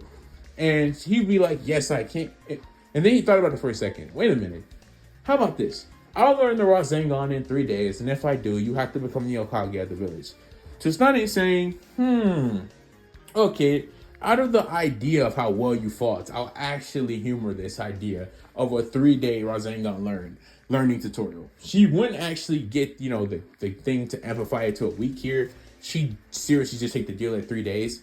And yeah, that's that. So they would go home and they go back to the apartment, and all this would take place with Itachi and Kisame clearly keeping a close eye on Naruto and his progress and all that stuff. So the next day would come and Naruto's thinking, yeah, it's time to learn how to use my Rasengan. He's ready because he only has 3 days. This is when Jiraiya would say he's going out to study and for Naruto to be safe. That's what he would tell him. And all right, so this events would take place. This is when we would see Naruto get approached by Itachi and Kisame in the apartments, with Naruto speed pushing to his blade and saying, "What do you two want? What do you think you're going to do?" But this is when Kisame would say, "Oh, we got a strong Jinchuriki right here, I see, Itachi." And this is when Naruto would then speed blitz beside both of them throughout the door, and he'd make his way down the corridor, getting some space from them and say, "I don't think you guys really know who you're getting into a fight with." Naruto having just fought a Sannin, and Itachi and Kisame being able to study him for this long, seeing the drawbacks of his forms, seeing the drawback of his fight, and knowing he just got out of a fight like that yesterday, yeah, I think it's safe to say they wouldn't really be buying into this whole Naruto's really strong narrative. Which, yeah, they'd be right not to. Itachi Kisame at this point could easily capture Naruto, so yeah, but Naruto's not going away without a fight, so clearly he started using some thunder style, some thunder breathing forms. He used Rice Spirit, Distant Thunder, and even Thunder Swarm, but yeah, none of these were doing anything. Kisame and Itachi could easily stop all these attacks or evade them, to his shock. And he'd be writhing now because he's just doing this. But this is when he would say, "Fine then, how about this? Shadow Clone Jutsu." So he'd make like 3, 4, 5, 6 clones. He'd send them at, Itachi, Kisame. They start using forms because they're not physically, deterred like that. And since Naruto's actually trying to kill, they're using they're using forms to try to kill. Yeah, but nah, Kisame and Itachi are really like that. So they low-key just stop all this for real. And they actually are able to beat the clones even with thunder breathing in full condition. Naruto realizes that he's fighting some ridiculously high-level shinobi and that this is not going to vote well for him at all. So this is when Naruto is like, I gotta get out of here using thunder breathing. But this is when Kisame would speed blitz Naruto, attacking with his blade. And Naruto would lose tons of chakra. He'd be like, oh, no. And Naruto's pretty much almost about a few seconds from getting captured and took by these guys when Sasuke comes in the hallway with Sakura.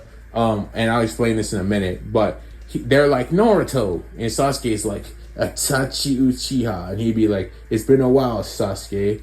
And then Sasuke just immediately 3 Tomoe, lightning blade, not playing any games, starts running toward Itachi at like top speeds. He has lightning blade, 3 Tomoe.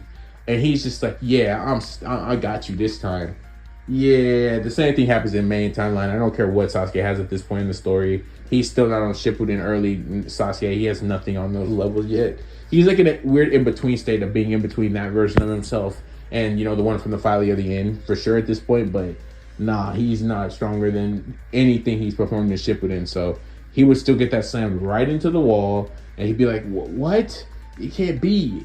And, well, Itachi, doing what he does, he just negative diffs Sasuke at this point, with Sakura, watching, 2 people that are way stronger than her, get kind of negative diff, would be thinking, what am I going to do here? Sakura would try to, actually, no, she doesn't try. She fends off, like, Kisame a little bit, fends off Itachi a little bit for Naruto, but she's already at her limit when Jiraiya shows up, bails all 3 out, and then, yeah, that would happen. Itachi, Kisame not wanting to fight a Sannin would actually leave, and, well, they'd all be taken to, Sasuke and Sakura would be taken to the Leaf Hospital, by Might Guy, and we would see Naruto, writhing in pain, thinking, "Dang it, I didn't expect to waste more stamina. I'm not gonna have time to learn the jutsu." He think, but he said, "No, I have to push through it and have to do it." Jiraiya would say that he really isn't gonna be able to learn the Rasengan in 3 days, anyways, even despite the progress. He said the last part is extremely difficult. It takes you having to, compress and hold at the same time, which would immediately give Naruto a thought process of the third form just means I have to combine both into one, right? To basically create rotation. This is when Naruto would get it for the first time and think, I see. So this is when about literally 3 hours later, he would appear in front of Tsunade's doorstep. Tsunade would be like, "Kid, what do you want? I know you haven't unlocked the Rasengan by now." But this is when Naruto would swear up and down he already has. And Tsunade would say, "What are you talking about? There's no way." But as she could even finish the sentence, Naruto would make a shadow clone. And, well, he make the Rasengan, which would shock Tsunade, shock Tsunade, shock the pig. And yeah, Jiraiya would say he was pretty shocked too, but the kid figured out that if he made a clone and cupped the chakra in one hand, the rotation process and the compression into another, that he could just make it this way. So yeah, Naruto makes the Rasengan to Tsunade's shock. So considering Orochimaru didn't get his hands sealed in this timeline, there's no Orochimaru plot. So Tsunade just packs her bag and says, "Well, I did lose fair and square." And she'd actually grown a liking to Naruto after their fight, even though she did mollywop him. So yeah, they go back to the village, they're walking, and well, they get there. When they get back, Tsunade heals Sakura fangirl, so she's been reading her books, and she heals Sasuke right on up. So Sasuke was only out in this timeline for about 2 or 3 days, because that's how long it took him to get back to the Lee village. So with all this being said, this is when the Sasuke retrieval arc would happen. And well, for once in my story, it actually happens because, well, the Sound 4 are sent after Sasuke. Yeah, Sasuke doesn't like Orochimaru in this timeline because just like Naruto, he feels like Orochimaru disrespected him and he doesn't have a curse mark. But he is upset about the Itachi thing. But after Kakashi's words, they kind of resonate with him about, having all his friends and then, understanding Sasuke's pain and whatnot. So he actually decides to do the, I guess you would say, the narratively right thing and just beat all the Sound 4 up. And then, he would then, just send them packing and they go back and say they failed, which Orochimaru would not like. And, well, he cooks all of them for failing him. And, that's what happens there. I'm being so serious. Sasuke should be strong enough to beat the Sound 4 if Neji, Shikamaru with Tamari's aid, Choji, this version of Sasuke being stronger than all of them at this point, and having all the high-level fire style, high-level genjutsu stuff. He low-key just put 2 of them in a genjutsu, negative dipped them with, Chidori, and then he just, fire style, Majestic Destroyer, one of them, and then he low-key just used some, he used some Shuriken special Uchiha stuff, Taijutsu to take out another one. It'd be an extreme diff fight, I will say this, but he would beat the Sound 4.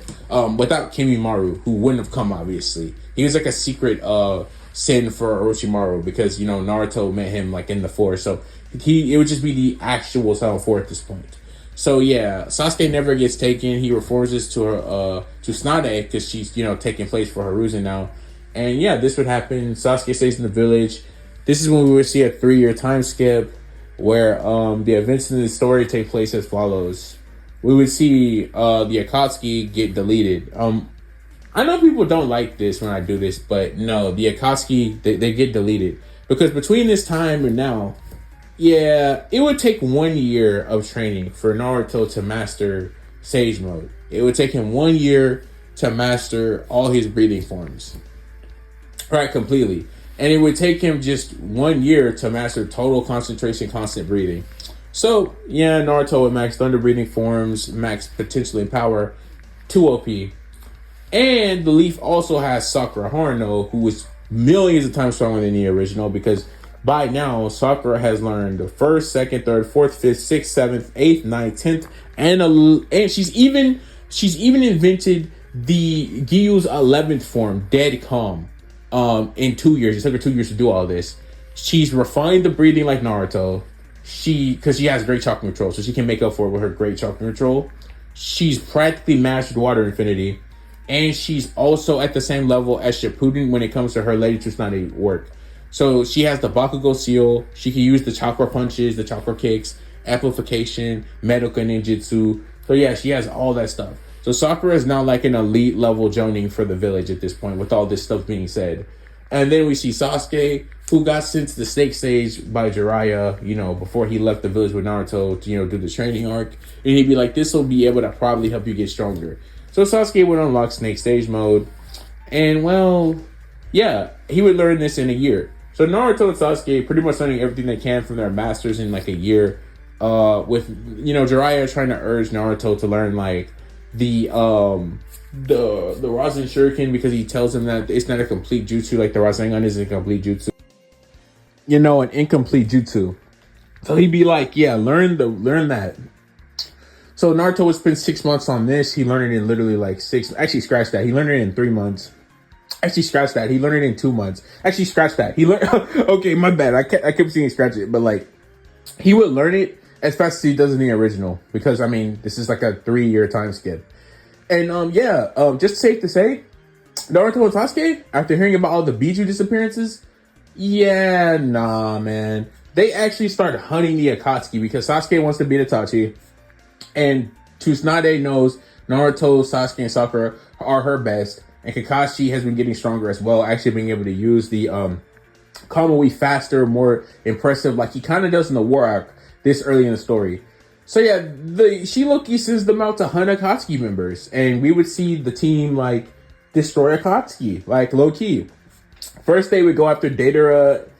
First they would go after Kakuzu in Hidan, in the place of Asumu and them, like much earlier. So like around the 3rd year, when you would think the time skip would be up in the main timeline, this is what they'd be doing.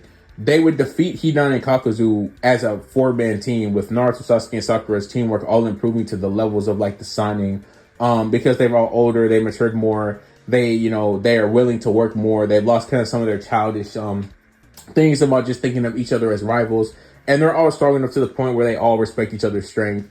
And they can all summon Snake, Toad, and then you have the one that can summon, the Slug. So they're all that good. And Kakashi being their Jonin Sensei, gang, I'm sorry, it's just over. Like, Kakuzu could get, like, Kamui's headshot. He can really just get anything, They just effortlessly beat, Hidan and Kakuzu, really. Especially with him having, like, the freaking, Rasen Shuriken. It'd be the incomplete version. Actually, no, it wouldn't. It would be the full version, yeah, because he already has trained with the sages. So yeah, he actually has a complete version. So yeah, it'd just be kind of over for them, for real. Then they would go on to fight Deidara and like Sasori earlier than in the main timeline, because they're hunting the Akatsuki. So they actually fight them in the sand, where the 3-year, it's like 2 months of the 3-year time skip would have ended in the original. So they would be on their way to capture Gaara when they get intercepted by Team 7 and a battle between them begins. Deidara, loses to Sasuke in the original due to him having the curse mark. Deidara would actually still be a very big problem for this team because of his aerial abilities. But remember how I said Kakashi had Kamui control like in the war arc? Yeah, he low-key just sniped Deidara's head off and Naruto would distract Deidara using some wind style. Because he's kind of lost his childish, I don't want to use jutsu, I just want to use kenjutsu stuff. So he just throws some wind style up there. And yeah, he'd be like moving Deidara's bird, making him move enough. And Kakashi would get him just good enough to the point where he can just snipe it clean off. And that's the end of Deidara. The story gets jumped by Sasuke and Sakura, with Sasuke using his Snake Sage mode, Sakura using water breathing along with her, training from Tsunade. They effortlessly beat Sasori. You know what I mean? Like, not even close. It's literally just not close. Like, I'm trying to think if Sasori could do anything. I mean, he used 1,000 puppets. He used the Kazekage puppets. But come on, man. It's Sasuke with Sage mode, with, like, Snake Sage mode, amplified with the third, like, Tomoe, with his regular jutsu from the main timeline, I mind you. Like, he still learned his lightning jutsu. Well, you know what I mean? So he still learned that thanks to Jiraiya, and he would also even learn the curing just like in the original timeline, thanks to Jiraiya telling him that he might be able to do something with natural lightning.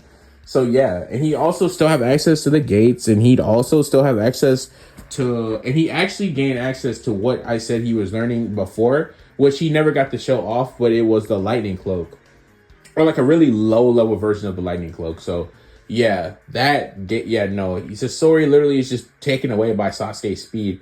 because, he was making himself really fast just to beat Naruto. So Sasori just can't keep up. And then Sakura being as flexible and stuff like that, with water breathing her elegant and precision. Loki, Sakura would just cut Sasori's head off, the puppet, with blessed rain after the drought, which is the fifth form of water breathing. And then that would be the end of that. She gives Sasori a nice end because she's just, yeah, I'm so serious. I know some people might be questioning that, but nah, they would actually pull it off. So they would beat them, and then it would be time for the real deal. It'd be Itachi and Kisame time. So they get word about where they are. They head there. And this is when, they get word from Itachi because he sends a letter to Sasuke and say it's finally time for them to have their battle. So Team 7 goes with Sasuke, obviously, for this momentous occasion. Sasuke would face off against Itachi. We see Naruto and Kakashi and Sakura. They face off against Kisame and negative diff him. Like, he stands no chance. Kakashi snipes one of his arms. Naruto destroys, him with Thunder Swarm and Rice Spirit. And then we see Sakura just finish him off with Water Surface Slash, which is the first form of water breathing. So yeah, that's how that would go. Then we'd see Sasuke win for real. When they see the Kirin come down, they see him throwing fire style in the air, and they'd see Sasuke narrowly win, which would actually be a real win this time. So yeah, but it's narrowly still. So Itachi doesn't reveal anything. This is when Obito would show up and try to take Sasuke, with the team trying to interfere, but yeah, no. Kakashi would realize that his thing is linked to Obito, which low-key, yeah, no, I take that back. Because of that, yeah, no, the team would low-key force Obito to retreat without Sasuke. So no, they just wouldn't fight. And then Kakashi would be like, Obito?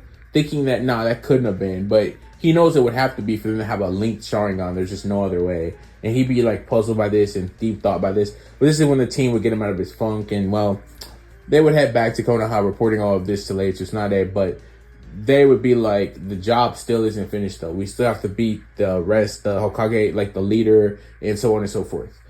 Because Tsunade has be sending them and going so early, Jiraiya actually hasn't even left to like go to the Rain Village by Tsunade's order yet.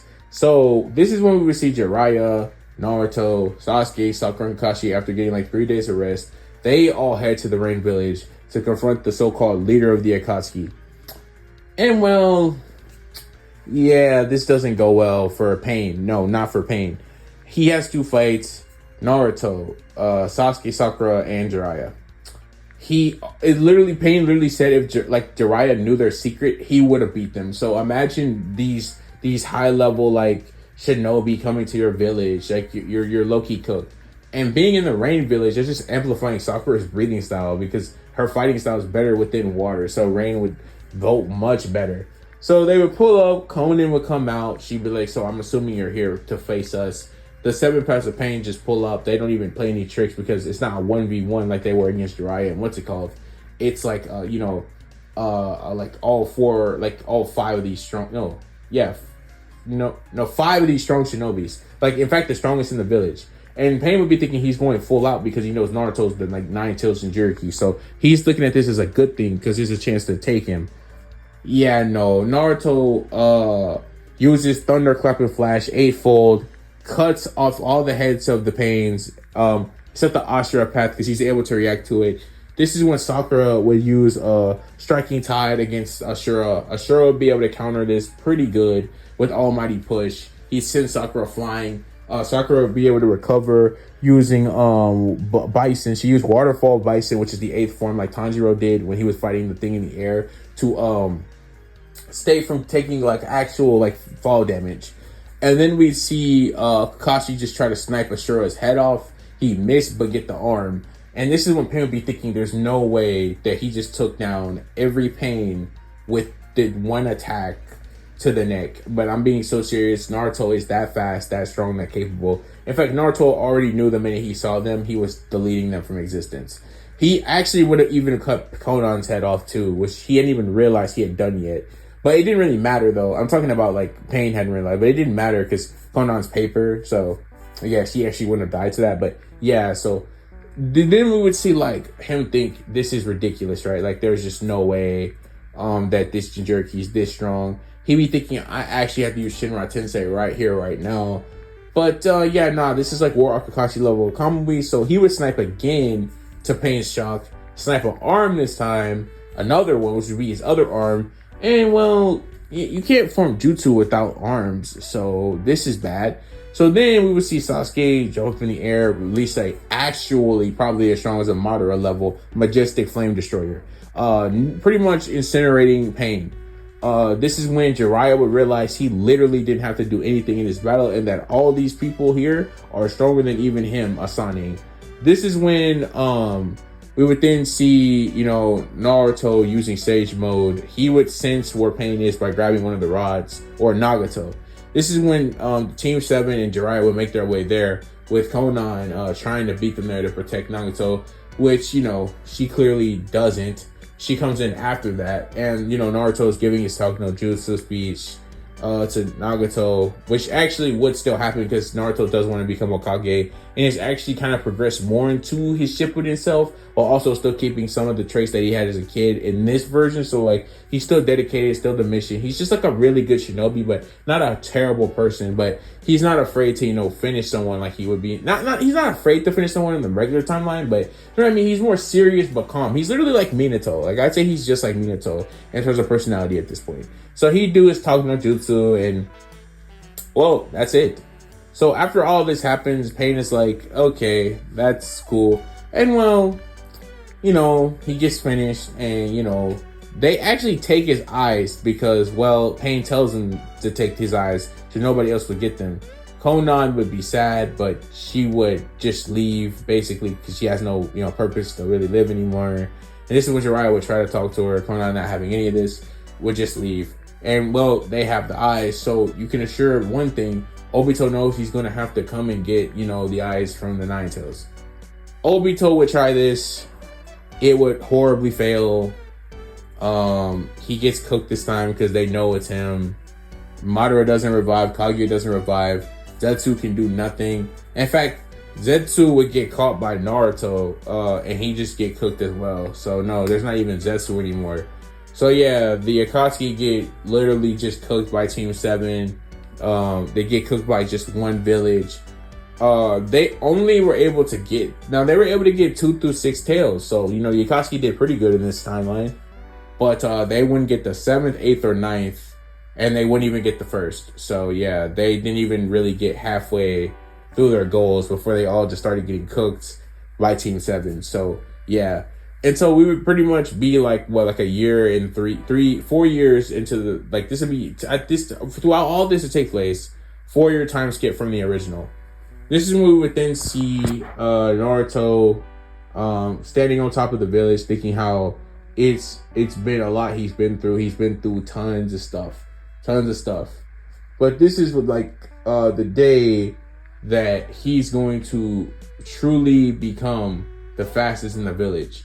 Why is that the case? Well, it's because to become the fastest in the village, that must make you the strongest. So this is when Naruto would say in his brain, this is the day that I'll finally beat Sasuke Uchiha and become the strongest in the village / fastest. So there'd be like this big thing going on where Naruto and Sasuke are going to fight at the Valley of the End. And there would be Jiraiya, Tsunade there to watch this take place. And so on and so forth. And, you know, Kakashi would be there to watch, Sakura would be there to watch. And basically, they have this grand old battle to see who's the strongest. Now, before somebody says something, I know Orochimaru is still technically in the story, but Gang doesn't even really want to deal with any of this anymore. He's kind of done because he knows how strong Konoha just is now. He knows he can't really do anything with Tsunade, Jiraiya, Hiruzen still being alive, but just old. And you have like Naruto, Sasuke, Sakura, and Kakashi in the village. And he knows they defeated the Akatsuki. He just kind of chill out. So Orochimaru is pretty much done. So this is pretty much epilogue stuff here. So we see Naruto and Sasuke have like a legendary battle that will go down in the history of the history. And oh yeah, by the way, after Sasuke beat like Itachi, he got the EMS. So he's at like peak performance. Naruto hasn't tamed the Nine Tails at this point though. He still doesn't really do anything but get chakra from it, and he can use up 3 tails. But yeah, he mainly just gets chakra from it. So with all this being said, this is where we would end this would be the, oh my bad. This would be the last scene we would see in the what if. We see Naruto and Sasuke laying down in the water, with Sasuke saying, "I admitted I lost." With Sakura saying, "Yeah, it looks like you did." As Naruto would be standing there thinking, "Yes, I finally done it. I've become the strongest, the fastest, the greatest." And he'd think, I wonder, maybe I'll make some students that can use these breathing forms too, just like Sakura can.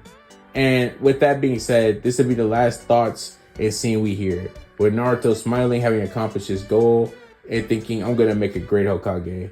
With Tsunade Jiraiya smiling, looking at this scene take place, as everything in the story would have pretty much been handled and dealt with by this point. So this is where we would see it for the last time. This would be the ending conclusion to the What If movie. What if Naruto had thunder breathing? Oh my god, guys, this was a hard work to put in. This took like a lot of work, a lot of effort. Yeah, I don't really know how long this is gonna be thanks to the many different compilations I had to put into it.